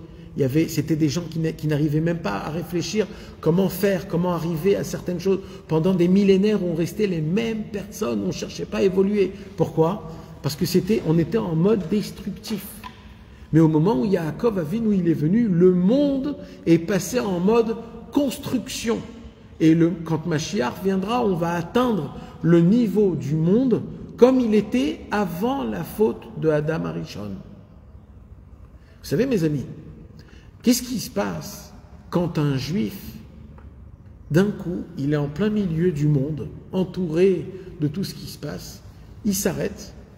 Vous savez que, mes amis, que quand Adam Arishon, il a mangé de l'arbre de la connaissance, Dieu a dit « Où tu es ?»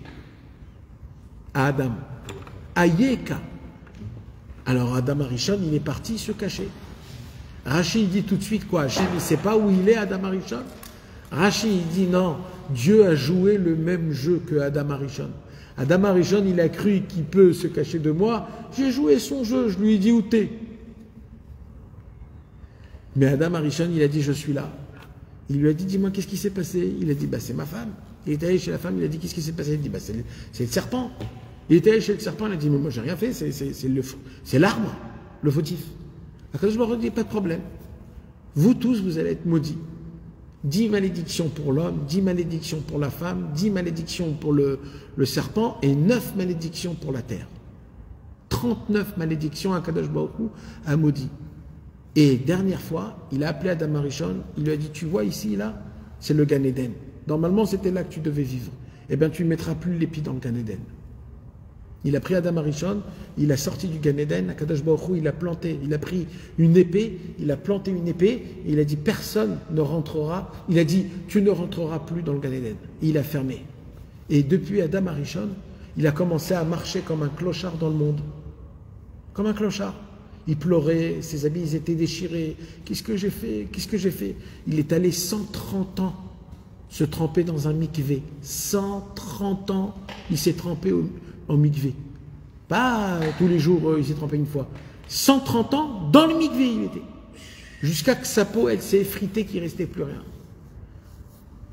Après, il est allé vivre avec les démons. Après, il est allé vivre dans des endroits perdus. Il était devenu... Ça, c'est l'histoire, mes amis. Maintenant, Rabbi Nachman de Breslev nous enseigne un enseignement qui est un peu ésotérique.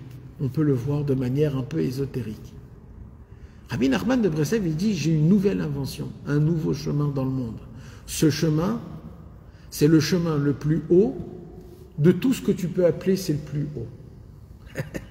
Je répète, ce chemin-là, c'est un chemin, c'est une chita, qu'il est le plus haut de ce que toi tu peux appeler plus haut. D'accord? C'est quoi? Il dit Rabbi Nachman, ça s'appelle l'isolement. Idbodedut. Ça veut dire quoi?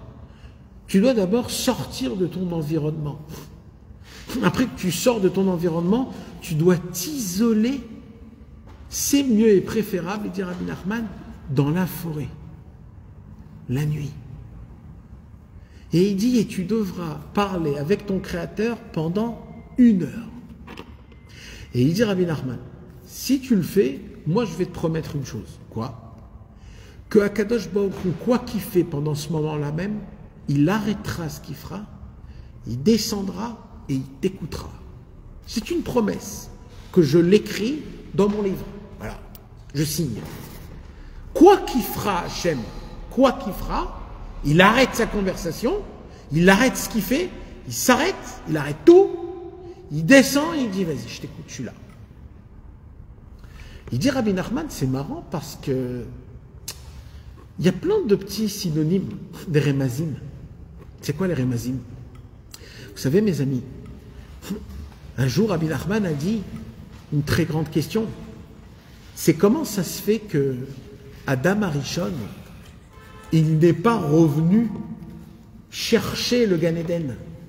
Comment Adam Arishon, il n'a pas frappé à la porte au Gan Eden, hein? Non, mais il n'est pas rentré au Gan Eden.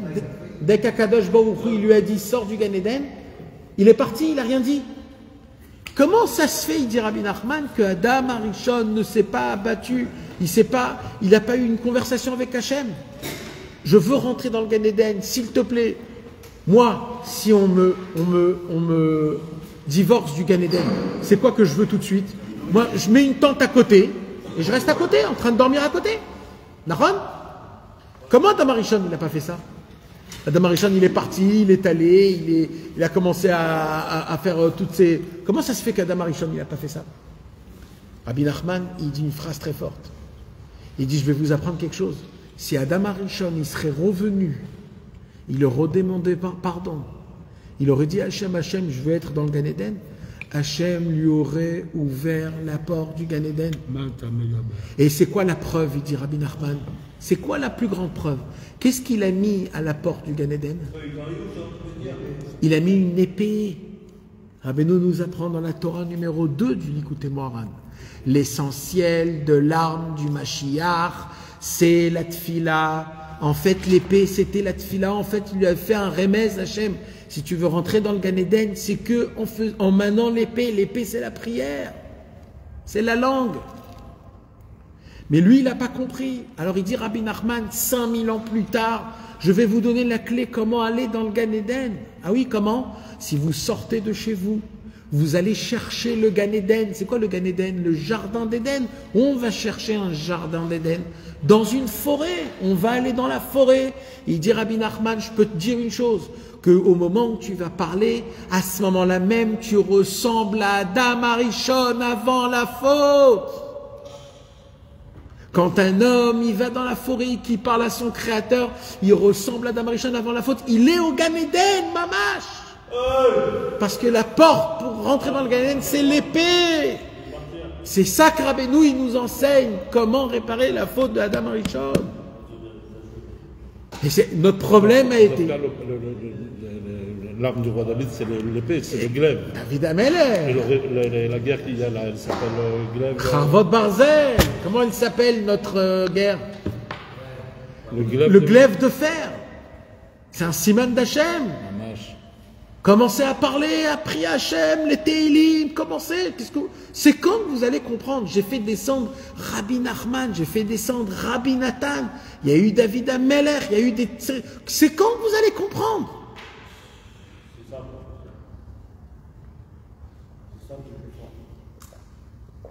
C'est bien de avant la nuit, c'est même avant Khatzot. Quoi? Vous me posez doute? Il n'y a pas de temps pour ça.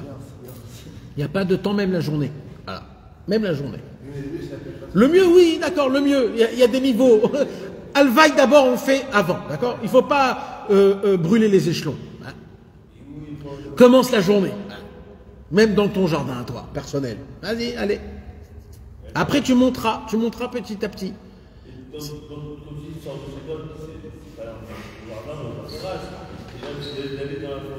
Dans la forêt. Donc c'est un espace, c'est-à-dire il n'y a personne. Mais si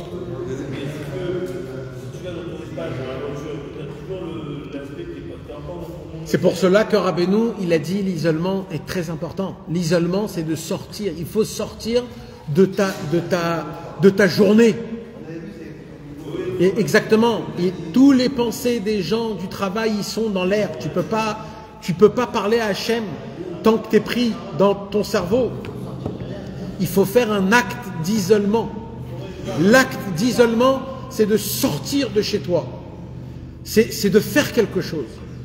C'est de dire Hachem, j'éteins mon téléphone parce que je suis devant toi. Voilà. Il y a un acte à faire. Tu n'es pas obligé de parler. Rabbeinu, il dit tu n'es pas obligé de parler. Juste à côté de moi, soit à côté de moi, soit avec moi. Voilà. Invite-moi dans ton cœur. Invite-moi dans ta tête. C'est tout ce qu'il dit Hachem. Tu veux pas me parler, ne me parle pas. Mais sois avec moi 1 heure dans la journée. Raconte-moi tes problèmes. Vadaï, c'est l'attachement. C'est certain qu'on ne peut rien faire, aucune action, si avant on ne s'attache pas aux tzadikim. Parce qu'on ne peut pas parler à Hachem, on ne peut rien faire sans les tzadikim. C'est qui mène, c'est qui le généraux de guerre? Le généraux de guerre, c'est les tzadikim. Dans chaque guerre, il y a un général. On est obligé, il y a même plusieurs généraux, on est obligé d'avoir des généraux. Ces généraux, c'est d'être attachés, de s'attacher aux tzadikim. Donc on est obligé de faire cette mitzvah, ce inyan de Harenim et Kacher et Tatzmi.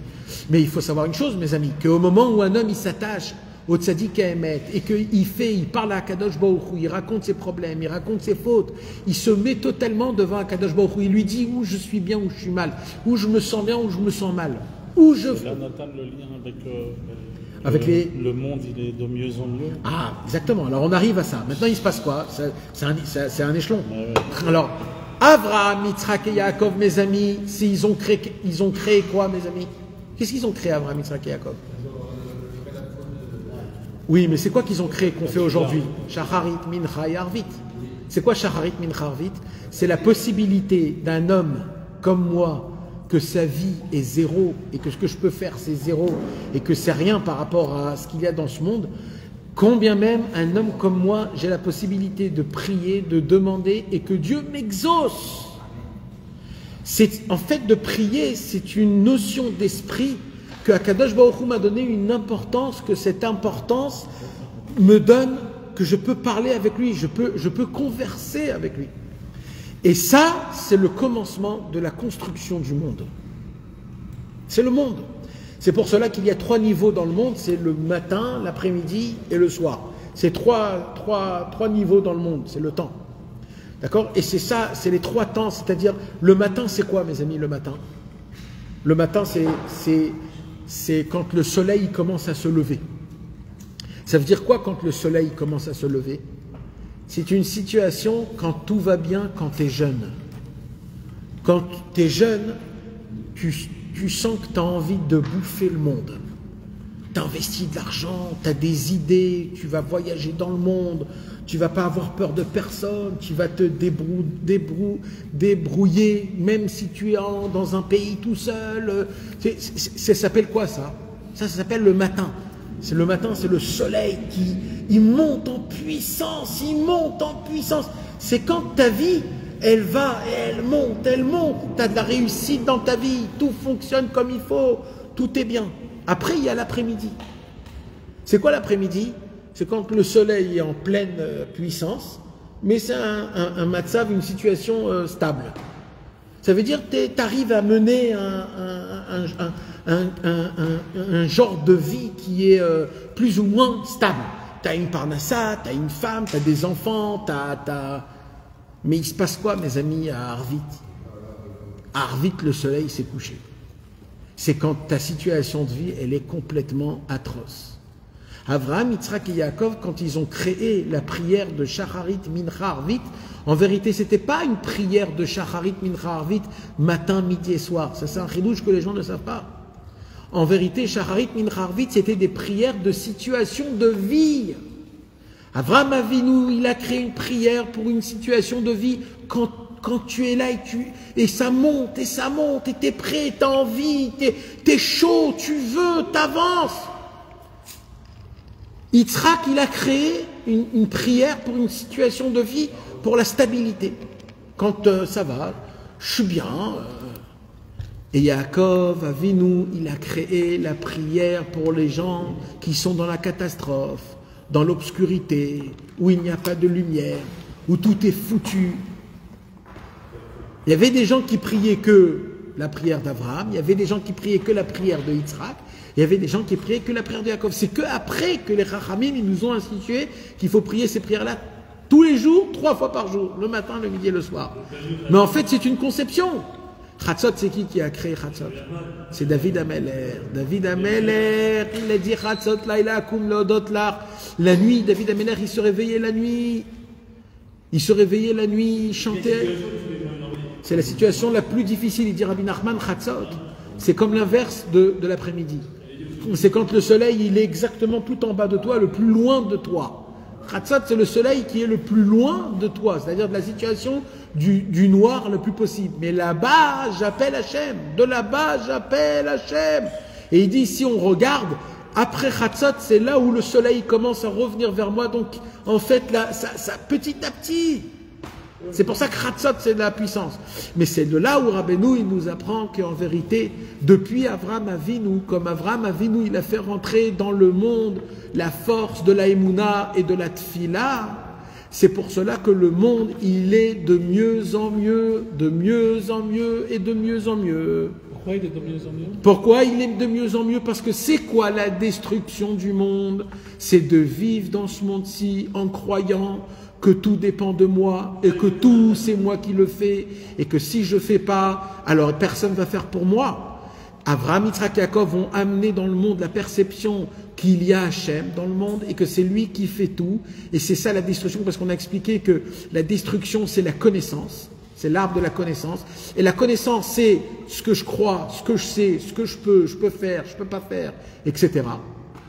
Un homme qui sait, il sait, moi je peux tenir 10 heures. Il sait, je peux tenir 10 heures. Je peux pas plus que ça. Il sait. Mais ça c'est parce qu'il sait qu'il peut tenir 10 heures. La Emouna, elle dit, je peux tenir. Il n'y a pas de 10 heures. La Emouna, il n'y a pas de niveau. C'est ça, la destruction, c'est de se connaître, de croire qu'est-ce que tu es capable, qu'est-ce que tu n'es pas capable, de croire, tu as raté le train, c'est foutu pour toi. Non, c'est pas foutu. Les gens, ils veulent comprendre, le désespoir n'existe pas, ils veulent comprendre. Tu peux pas comprendre, c'est de la Emouna. C'est de la Emouna, c'est pas explicable. Je peux pas t'expliquer que le désespoir n'existe pas, parce qu'il faut que tu y crois. Si tu y crois, tu verras que le désespoir n'existe pas, tu verras que ça n'existe pas quelqu'un qui dit c'est foutu. Parce que tout c'est Hachem, et Hachem peut tout faire, tout, même dans tout. Même un homme qui est rachat, même un homme qui a fauté, même un homme qui est loin. Hachem a la possibilité de tout faire en bien. Et c'est ça le secret de la Emouna. Donc depuis que Yaakov, il est venu, alors il a commencé la construction. Mais ça s'arrête, ça suffit pas. Parce que pour la Emouna, il faut de la Torah. Alors Moshe Rabbeinu est venu et il a construit le monde encore plus Comment il a construit le monde encore plus? En dévoilant la Torah et les 613 mitzvot. La Torah a créé une réparation dans la matière. Comment? À Sukkot, on va prendre des loulaves. Le loulave, ça va être un arbre. Et on va mettre 4 sortes de feuilles. On va mettre des hadassim, des haravot, un étrog et un loulav. Quand on va prendre ces espèces, on va créer la réparation dans tout ce qui est végétal.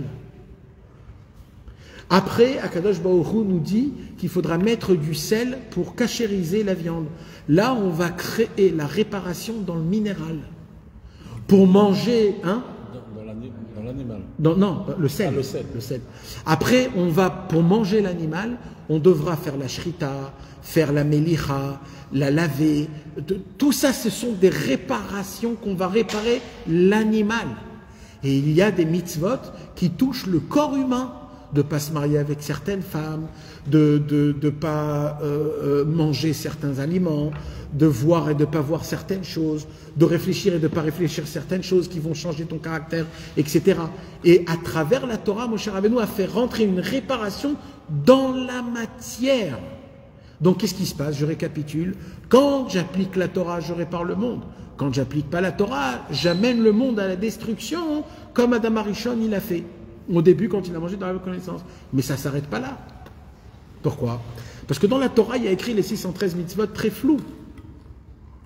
Très très flous. Le 7e jour, tu feras Shabbat. C'est quoi Shabbat? Il n'y a pas écrit dans la Torah c'est quoi Shabbat. Il faut savoir maintenant c'est quoi Shabbat. Mouktsé, Srita, on n'a pas le droit de trier, on n'a pas le droit... C'est quoi Shabbat? Alors là, les Chachamim, ils sont venus et ils ont réparé le monde encore plus. Comment? À travers toute la halachot. Et là, on arrive à ancrer encore plus. Hein? C'est Moshe Rabbeinu au début, mais nous, on ne l'avait pas. Donc, oui, mais nous, on ne l'avait pas. Tant qu'on ne l'a pas, alors c'est pas encore ancré dans le monde. Pour ancrer dans le monde, il faut qu'on l'applique. Il faut qu'on l'applique. Et nous, on a oublié la halachot de Moshe Rabbeinu. Et c'est la Gemara, avec les conversations, qui a fait en sorte de retrouver toute la halachot qu'on a perdue. Et tant qu'on ne les applique pas, on ne fait pas de réparation dans ce monde-ci. Et il dit, Rabbeinu, maintenant, qu'est-ce qui se passe quand tu répares le monde? Ok, je commence petit à petit à faire la bracha sur les fruits. Le mois de Nissan, je fais la bracha sur les arbres. Tous les mois, je fais la bracha sur la lune. Je répare la lune, je répare les arbres. Je répare tout. Petit à petit, je répare les problématiques qui se sont arrivées à travers Adam Arishon. Qu'est-ce qui se passe? Il y a un moment où il se passe qu'il y a quelque chose de spécial. C'est quoi? C'est le moment où on commence à regarder automatiquement, quand je répare la spiritualité des choses, tout de suite, ça a un effet dans la matérialité. Tout de suite. C'est-à-dire quoi? C'est-à-dire on crée des nouvelles visions qu'on peut voir plus loin. Le fait qu'on a fait pendant des années Birkat Alevana, ça a créé qu'on a la possibilité de voir plus loin que la Lune, de dévoiler, de découvrir des autres planètes, dans des autres endroits. Ils ont créé des nouveaux machines, que grâce à ces machines, on peut calculer certains calculs, on peut voyager dans des voitures, on peut voyager dans des avions, on arrive maintenant à laver des habits dans une machine à laver, et pas comme à l'époque on frottait. C'est quoi qui a fait cette rénovation? C'est pas un monsieur, c'est pas Newton qui a pensé comment la pomme elle tombe de l'arbre. C'est marrant parce que lui, il a tout calculé avec la pomme qui tombe de l'arbre, exactement comme Adam Arishon qui a mangé la pomme de l'arbre. C'est pas une pomme, mais bon, c'est la même. Ça veut dire c'est la réparation. Mais c'est qui a réparé? C'est quoi ces réparations-là? C'est qui ces réparations-là? C'est le peuple juif qui l'applique Torah au mitzvot avec la Emouna, parce que Kol mitzvotecha Emouna. Grâce à ça, je rends la matérialité de manière meilleure et meilleure. Et plus le peuple juif il avance, plus le temps il avance, plus on met les téphilines, on fait Shabbat, on fait la bracha, on fait la Emouna, on fait Idbodedut, on lit Tikkun HaKlali, on dit Oi, on frappe des mains, on chante, on danse, on dit Atzileni miklipat aman amalek, Zakeni mikdushat mandera Esther. Plus on fait toutes ces choses-là, on fait rentrer dans le monde le nouveau monde. L'intelligence artificielle, l'Internet, les fusées, toutes ces inventions. Pourquoi ils arrivent maintenant? C'est parce que le niveau de Torah, il a augmenté. Au début, on n'avait que la Torah. Après, on a eu la Mishnah. Après, on a eu la Gemara. Après, on a eu les Midrashim. Ça, maintenant que ça existe dans le monde, ça fait des effets. Ça fait des effets. Ça fait des effets. Que plus tard, on va voir c'est quoi ces effets. Après, il y a eu le Zohar HaKadosh. Après, il y a eu les Midrashim. Après, il y a eu les Rishonim. Après, cette Torah, elle existe. Cette Torah, elle crée l'innovation du monde. Que le monde y change à travers la Torah. Parce que c'est quoi la Torah? La Torah, c'est la Emouna. Et plus on a de la Emouna dans Hachem, plus le monde est réparé, donc plus le monde il est parfait, de mieux en mieux. Même dans la matière, une nouvelle voiture. Pourquoi à l'époque il y avait des voitures nulles? Parce que la quantité de Torah et de Emouna, elle était moins qu'aujourd'hui. Maintenant, grâce aux tzadikim qui sont venus, grâce à tout le travail qui s'est passé, ça s'accumule, ça s'accumule, ça s'accumule, et c'est cette Emouna qui fait grandir et évoluer tout ce qui se passe dans le monde. Donc il dit Rabbi Nachman, vous me parlez de à l'époque c'était mieux et aujourd'hui c'est naze. Moi je dis l'inverse. Le monde il est de mieux en mieux dans tous les niveaux. Et là, le monde a été créé pour toi. C'est un rapport avec ce que tu as dit sur le fait de c'est été créé pour moi le monde. Alors c'est à moi. C'est à toi. Alors Rabbeinu il dit, si le monde il a été créé pour toi, tout de suite tu dois te dire, donc il est de ma responsabilité de maintenir le monde parfait. Comment je le tiens parfait? Avec la prière. Chaque fois que tu entends quelque chose de mal, chaque fois que tu entends une mauvaise chose, ou alors tu entends ton travail à toi, comme le monde il a été créé que pour toi, tu dois prier. Parce que comment on répare le monde à travers la prière? Adam Arishon, il a voulu construire le monde comment? Comment Adam Arishon, il a voulu construire le monde? À travers la sagesse. Comment on construit le monde aujourd'hui, mes amis? À travers la sagesse, les diplômes, à travers le... Eh bien, il existe un monde que ce monde fonctionne qu'à travers la Emouna. Que la Emouna et la Tfila, mes amis. Non mais complètement, sans travailler pour la Parnassa, sans aller voir des docteurs, sans rien. C'est pour ça que Rabbeinu, il nous crée un environnement de vie que à travers la Emouna. C'est ça la force de Rabbeinu. C'est pour ça que les gens, ils essayent ils n'arrivent pas à comprendre cette chose-là. Ils n'arrivent pas à comprendre comment vous êtes des gens qui sont sur nature. Vous êtes des fous. Oui, on est des fous, mais nous, on n'a pas goûté l'arbre de la connaissance. Voilà, c'est ça la différence. Vous savez, mes amis, il y a écrit dans la Kabbalah, dans le Zohar HaKadosh, dans le Nar Shalom, il y a écrit que quand Adam Arishon, il a mangé de l'arbre de la connaissance, c'est qui a mangé de l'arbre de la connaissance? C'est pas Adam Arishon. C'est qui? C'est qui? Non, c'est Adam Arishon qui a mangé. Mais c'était qui? À l'époque, dans Adam Arishon, il y avait toutes les âmes en lui. Tout son corps était fait de nous tous. Donc quand il a mangé, c'est qui l'a mangé? C'est nous tous qui l'ont mangé. C'est nous tous qu'on lui a dit. Mais il y a eu 5 Neshamot qui n'ont pas goûté de l'arbre de la connaissance, qu'au moment où Adam Arishon a voulu goûter de l'arbre, ils sont sortis d'Adam Arishon. Ils sont sortis. Ils sont retournés chez Hachem. C'est qui ces 5 Neshamot-là? C'est Moshe Rabbeinu, Rabbi Shimon Bar Yochai, le Harizal, le Baal Shem Tov et le tzaddik Rabbi Nachman de Breslev. Rabbi Nachman de Breslev l'a dit ouvertement, de manière simple, je n'ai pas goûté du fruit de l'arbre de la connaissance. Donc, mes amis, toute la Torah que Rabbeinu nous donne, elle n'est pas influencée du Etz Hadat Tov Vera. Vous comprenez ce que ça veut dire? Vous comprenez ce que ça veut dire? Ça veut dire que c'est une Torah que personne ne peut la briser, la casser, la changer. Et quand nous, on déforme les mots de Rabbeinu, c'est comme si on rentre de l'arbre de la connaissance dans de la pureté. La Torah, c'est pour cela que la fête de Rabbeinu, c'est quand? C'est quand la fête de Rabbeinu? Rosh Hashanah. C'est quoi Rosh Hashanah, mes amis? C'est Adam Arishon qui l'est né. C'est quand qu'elle a été faite la faute? Le lendemain matin. Rabbeinu, il a dit à Baréchou, je vous fais tous passer. C'est quand Baréchou?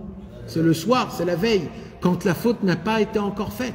Rabbeinu, il dit, moi, j'appartiens pas au monde qui est après l'arbre de la connaissance. Moi, j'appartiens, tout ce que je vous donne, toutes mes paroles, toutes mes phrases, c'est de la Torah du Etz Chaim, c'est de la Torah de l'arbre de la vie. C'est normal que tout ce que je vous dis, vous ne le comprenez pas. Vous ne le comprenez pas parce que vous avez goûté de l'arbre de la connaissance. Moi, je l'ai jeté, l'arbre de la connaissance. Moi, je parle d'Aïmouna. L'Aïmouna, c'est la vie. C'est pour ça qu'on donne le départ, vous aviez vous. Exactement. On ne peut pas comprendre ces phrases, ces mots, si malheureusement on est dans ce monde-ci. Parce que tout de suite, tu vas me dire, ouais, mais comment je paye, moi, mon loyer demain? Mais ça, c'est de l'arbre de la connaissance, déjà. C'est quoi demain? C'est-à-dire quoi demain? Je ne sais même pas ce que ça veut dire demain. C'est quoi demain? Ça veut dire quoi demain? Maintenant, tu es là, maintenant, qu'est-ce que tu me parles de demain? C'est quoi demain? Et Hachem, alors, il a créé le monde en 6 jours. Demain, il peut pas te... C'est quoi cette petitesse d'Hachem? Comment il est tout petit, on l'a fait rentrer dans une toute petite pièce, On le voit pas aussi. Quoi? On le voit pas, Hachem. On voit pas Hachem, on voit pas ses miracles. Donc, On le voit. Je vais t'apprendre, Moshe. On le voit, mais tu sais pas ce que tu vois, c'est tout. ouais, Non, mais tu le vois de tes yeux, Hachem, tu le vois de tes yeux. Mais le problème, c'est que tu sais pas ce que tu vois. Moi, je te dis que c'est Hachem. Quand tu vois Dov à côté de toi ou tes amis à côté de toi, c'est Hachem que tu vois. Il y a une explication à ce que c'est un homme. Comment il se réveille le matin, comment il voit, comment il entend. Et quand il meurt, il n'y a plus rien de tout ça. C'est quoi qui a fait qu'il est vivant et qu'il est mort? Tu peux m'expliquer? Rien que ça. C'est quoi qui a fait? C'est quoi? Matière. La matière, toute la matière, elle est là. Il y a 2 secondes, il était vivant, il y a 2 secondes, il est mort. C'est quoi qui a fait qu'il est mort et qu'il est vivant? C'est quoi qui fait faire battre ton cœur pendant 75 ans, 80 ans, et un jour, il est fatigué? C'est quoi? Oui, mais parle-moi terrestre. À part la Neshama, c'est quoi? Comment on peut expliquer ça de manière naturelle? C'est quoi? Si on voit un cœur battre, quand on entend un cœur battre, on doit avoir des hirouré de chouva, frérot. Tu dois avoir des... Rien que d'entendre le cœur qui bat ton cœur. Va au pédiatre tous les matins, tu dis, tu peux me mettre 2 secondes, le truc là, je vais entendre mon cœur battre. C'est le plus grand miracle qui existe au monde. C'est qui fait bouger? C'est que Hachem. Il n'y a pas d'autre explication. Même le plus grand goy au monde, c'est que Dieu. C'est Dieu. Il te fait le battre jour et nuit, il ne s'arrête pas. C'est un muscle. C'est qui lui a dit de battre? Comment il a commencé à te battre? Mais c'est des questions qui... C'est simple, mais c'est ça les questions. Je pose la question des bêtes. Je pose la question à la fois, j'ai regardé sur le truc. Il y a des petites bêtes comme ça qui nous rappellent 1 millimètre. Pourquoi Hachem a pris ces petites bêtes d'un millimètre qui sont au fond de la mer? Il a fait ça à manger peut-être pour un poisson. Et quand même, tu le vois qui bouge, il vit. C'est impressionnant. Ça, c'est un miracle. Oui. Non, mais c'est pour te dire qu'on voit les toiles mutuelles, ce ne sont pas miracles. En fait, c'est des miracles. C'est des miracles qui sont énormes. Mais le fait que tu entends, le fait que tu entends chaque matin, le fait que tu es vivant, que tu marches, que tu sautes, que tu ressens de l'amour. Quand ton fils, il te regarde et il t'aime, t'as fait quoi pour que ton fils, il t'aime, Johan? Rien, t'as rien fait. C'est Hachem qui lui a mis. Et Hachem, il veut te faire plaisir, alors il a mis de l'amour dans tes enfants qui vont t'aimer, quoi qu'il se passe, même si tu ressembles à je sais pas quoi. T'imagines? Mais c'est énorme. Et quoi qu'il se passe, nos enfants, ça sera nos enfants, ils vont nous aimer sans aucun retour, et c'est comme ça. C'est énorme qu'on va aux toilettes, qu'il y a un tri tous les jours de tout ce qu'on bouffe,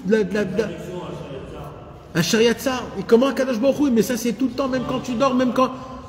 Quand tu as de la daube à l'intérieur et que tu sors... Et t'es tout neuf, t'es tout nouveau. Mais Oui. sur la Torah, tu fais shariatzar. T'as reçu Je te un donne corps. ma vie aujourd'hui. Mais c'est ça qu'il faut te dire, c'est qu'on ne le voit pas. Mais en fait, si, oui, On peut dire qu'on ne voit pas Hachem. Dans ça. Bien sûr qu'on voit Hachem. C'est dans ça qu'il faut voir Hachem. Comment j'ai de la daube à l'intérieur de partout. Et comment on voit avec les animaux? Comment on voit avec les animaux? Comment les animaux, les animaux, ils se conduisent les uns avec les autres. L'éléphant avec son éléphant. Comment ils viennent pas dans la ville? Exactement. Qui est-ce qui leur dit de ne pas rentrer chez nous et nous manger? C'est qui? Comment ça se fait? Comment ça se fait que l'eau, elle nous envahit pas un jour? Il y a 3 fois plus d'eau que de terre. Comment ça se fait qu'un jour, l'eau nous envahit pas? Il y a 3 fois plus. Il y a 30% de terre dans le monde, mes amis. C'est qui dit à la mer jusqu'à là? C'est qui? Exactement. On se rapproche, qui a 4 saisons et toutes ces choses-là. Il faut en parler. Et ça, c'est très important de savoir et de connaître ces choses-là. Maintenant, Rabbeinu, il dit, il faut savoir, c'est vrai. Alors, comment ça se fait qu'on voit quand même que le monde, il part à la dérive? Parce qu'il y a aussi cette vision. On l'a dans notre tête. Comment ça se fait qu'on voit que le monde, il part à la dérive? Tu as dit tout à l'heure, le monde, il va mieux au niveau même matériellement, l'Internet, etc. Vadaï. C'est ça un petit peu la dérive. C'est si on est méritant, le monde, il évolue. Pourquoi? Pour qu'on puisse moins avoir de temps à perdre. Exact. À faire des travaux. Aujourd'hui, Dans notre avec vie. le téléphone, en 2 minutes, on a des choses. Tu peux travailler. Bien Tu sûr. réussis. Donc pourquoi en réalité le mérite que le monde il va mieux au niveau matériellement, c'est pour moins perdre de temps afin de pouvoir utiliser ce temps dans la Torah et dans la Tefila. Mais le contraire, si la personne il lui manque du mérite, il devient esclave, c'est ce que tu vas dire, il devient esclave et attaché au matériel du téléphone et de l'internet, etc. Et D'un côté, il prend ça pour double essentiel l'Internet au lieu que l'Internet soit un milieu pour arriver à quelque chose. C'est de prendre l'ustensile qui doit juste t'aider à arriver quelque part et de le rendre lui le but. C'est-à-dire toutes ces choses, l'argent, les fusées, etc. Les gens, ils sont une machine à laver. Vadaï. Et même d'envoyer une lettre, de parler avec quelqu'un. À l'époque, ça prenait des 3-4 mois. Tu devais parler, savoir s'il est en vie ou pas. Et ça se peut que quand il a envoyé, il a écrit, il est mort pendant ce temps-là, tu sais pas. Aujourd'hui, tu parles avec la Chine. En 2 secondes, les choses sont terminées, tout petit. L'intelligence artificielle, tu connais tout, sur tout, partout. Mais c'est que des signes du Mashiach. Maintenant, avec ça, tu peux faire un carnage dans le mal, mais un carnage de chez carnage, de la même façon que ça peut faire un carnage dans le bien. Comme l'Internet. L'Internet, ça fait un carnage dans le mal, comme ça peut faire un carnage dans le bien, si on arrive à attraper. Des gens qui sont perdus au Pérou peuvent entendre un cours de Torah de Rabbeinu Akadosh à Jérusalem, à Hatzot la nuit, que jamais dans sa vie il aurait pu entendre un truc. Et là, il entend une Torah énorme, il dit, mais c'est quoi ce truc-là? C'est pas possible. Des gens cachés qui vivent on avait un copain, un Rosh Hashanah, un non-juif il vivait dans un car, monsieur, dans un car. Il venait du Nord, perdu, du Canada, je ne sais pas où, etc. On l'a retrouvé. Comment il s'appelait? Je me rappelle plus. Benjamin, le petit loup. Le petit loup, Benjamin. Et d'un coup, on voit à Rosh Hashanah, à Ouman, un non-juif perdu du Canada, il vit dans des camions en voyage. Je dis, mais comment, qu'est-ce que tu fous ici? Non, c'est un Français. C'est un Français, de base. Un Français, imaginez-vous, il a fait l'école militaire à Paris. Ouais, ça veut dire... Un gendarme, genre, super... tu vois quoi, l'école militaire, tu vois ce que c'est. Après, il est parti un petit peu, le truc, et il a entendu un peu. Il a dit, c'est sur les vidéos, à droite, à gauche de Torah, qu'on entend, etc. Et il m'a filmé comment dans sa petite truc, il se voyait, il entendait les cours de Torah, etc. C'était le Zman du Corona. Ah, à l'époque du Corona. Et tellement, il n'avait pas de maison, il avait une camionnette, il avait un camion, tu vois, un GMC, il était à l'intérieur de son parking. Il n'a pas bougé de son parking pendant des mois. Parce qu'il n'y avait pas d'Internet. Il n'y avait pas... Si, il y avait l'Internet. Il y avait Internet. Bien sûr. C'est comme ça qu'il a connu. C'est comme ça qu'il a entendu. C'est à l'intérieur d'un parking au fin fond du Canada que personne sortait au moment de Corona et que lui, il a sorti.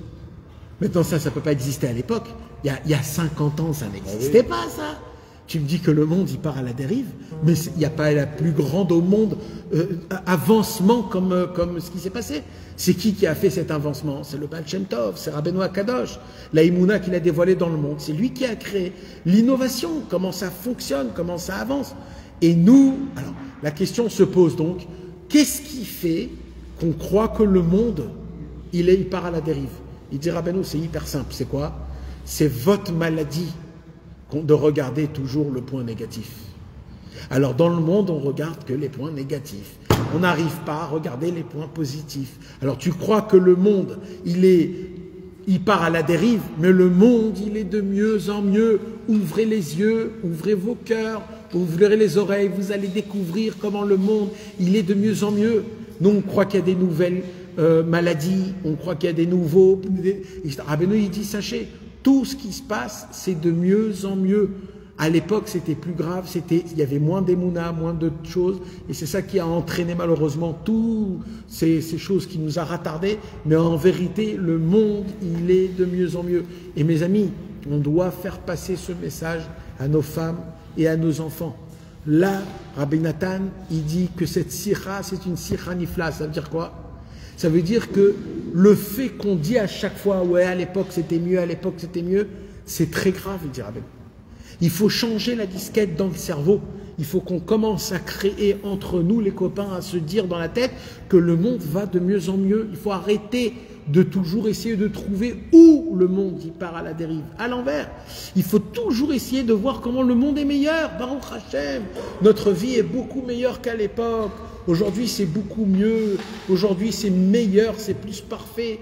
C'est plus dans tous les domaines, même dans les domaines de... Et ça, à nos femmes et à nos enfants. Il faut en parler, et il faut que ça soit ancré dans notre cerveau de réfléchir que de cette manière, pas de la manière qui est autre. Parce que la manière de autre, c'est le chemin pour arriver au yéhouch, au désespoir. Quand un homme y voit que le monde y part à la dérive, c'est le chemin qui emmène au désespoir, et ça influence même dans la Vodat Hashem. Tu ne veux plus être comme les tzadikim. Parce que si je te dis aujourd'hui que le monde il est de mieux en mieux, ça veut dire que je peux atteindre le niveau de Moshe Rabbeinu. Je peux atteindre le niveau de David Ameler. Parce que David Ameler, lui, il avait Moshe Rabbeinu, mais il n'avait pas David Ameler, il n'avait pas Rabbi Shimon Bar Yochai. Moi aujourd'hui, j'ai et Rabbi Shimon Bar Yochai et David Ameler. Donc je peux atteindre le niveau de David Ameler. Mais le Rabbi Shimon Bar Yochai, lui, il n'avait pas le Harizal. Il n'avait pas le Baal Shem Tov. Moi aujourd'hui j'ai le Harizal, j'ai le Baal Shem Tov et j'ai Rabbi Shimon Bar Yochai. Alors je peux grâce à tous ces tzadikim atteindre ces niveaux-là que eux, ils n'ont pas encore eu le mérite d'atteindre. Bien sûr qu'ils l'ont atteint de leur niveau à eux, mais c'est une façon de parler. Donc ça veut dire aujourd'hui notre table, comment servir Hachem, il est énorme. Dans une seule table, je peux mettre tous les livres de Moshe Rabbeinu, de Rabbi Shimon Bar Yochai, du Harizal, du Baal Shem Tov, de Rabbi Nachman de Breslev, et en une seule table, j'inclus la construction et la réparation du monde, d'une vie en entière. Malheureusement, la plupart des gens, ils n'ont pas de cerveau pour comprendre. Ils n'ont pas de, oui, mais de, si de, on de vient, yeux juste pour lire. Mais si on vient d'entendre tout ça maintenant, c'est à nous de devoir... Il faut du cœur, beaucoup de cœur. C'est de l'aïmouna qu'il faut, c'est pas du cerveau. Les autres, quand tu dis les autres, après, il faut jeter le cerveau pour arriver à ça. En réalité, je parle de moi. Je lui aligne tout ça, je dis c'est extraordinaire. Tu veux que ce soit clair. Pas que chez mes neurones et me mettre à fond. Mais non, c'est parce que tu veux que ce soit clair pour tous les juifs et tu penses que tous les juifs ils doivent faire ça. Pour pouvoir que le Mashiach vienne, le Beth Amikdash et ça. Mais après, tu peux aller aussi dans le... On a commencé au début du cours les Teilim. Ça s'appelle faire Teshuvah, ça. Juste en lisant les Teilim, ça va t'emmener dans tous les livres.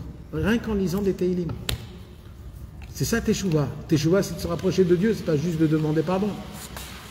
Donc en vérité, les Teilim, ils vont t'emmener à cette conscience combien Kadosh Baruch Hu il est grand et comment c'est aussi facile, mamash, de servir à Kadosh Baruch Hu comme les tzadikim nous ont. C'est juste, il faut jeter notre cerveau, ne pas beaucoup réfléchir et d'être dans l'applique, dans la prière et dans la foi.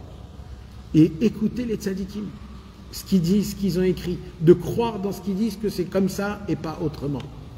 Comme par exemple ce qu'on vient d'étudier, que Rabbeinu nous dit que le monde y va de mieux en mieux et que moi je crois que le monde y va à la dérive. Il faut y croire dans le tzaddik, c'est lui qui dit, c'est lui qui sait, c'est lui qui sait. Et moi, je dois vivre de cette manière. Et quand je vais vivre de cette manière, ça va donner de l'espoir. Ça va ancrer à mes enfants et à ma femme aussi de l'espoir. Et je vais voir le monde meilleur. Et je vais être joyeux. Donc c'est encore des cadeaux. Tout ça, c'est des cadeaux. C'est encore un nouveau conseil. Comment être joyeux, comment avoir de l'espoir. Juste en regardant le monde, comment le monde, il est de mieux en mieux. Voilà, mes amis, c'était quelques petites phrases. Magnifique. Magnifique. Machatzit. Il y a un petit chidouche, mes amis, on est la paracha de la semaine de Kitissa, Machatzit à Shekel. Comment on écrit Machatzit? Mem, Chet, Tzadik, Yud, Taf. D'accord? C'est quoi la lettre au milieu? Tzadik. Tzadik, c'est qui le Tzadik? C'est le Tzadik. C'est quoi les deux lettres qui touchent le Tzadik? C'est le Chet et le Yud. Ça fait quoi? Chai. C'est quoi les lettres qui sont le plus loin du tzaddik? c'est met. Celui qui est loin du tzaddik, il est mort. Celui qui est proche du tzaddik, il est vivant. Ça c'est Purim. Alors il y en a un autre aussi, un petit mignon que je dis chaque année, peut-être que vous l'avez entendu l'année dernière. Mi shenichnas adar marbin besimcha. Pourquoi marbin avec un nun à la fin? Marbin besimcha, c'est la shon aramite. Marbin besimcha, c'est otiyot mi Rabbi Nachman ben simcha. Marbin besimcha. Mi Rabbi Nachman ben simcha. Parce que c'est Nachman ben Simcha qui a dévoilé la Simcha. Israël Dagan, c'est lui qui l'a dit, Israël Dagan. Chazak. Force et courage, les amis. Amen. Allez, Marconim Prova, venez, on va faire un petit...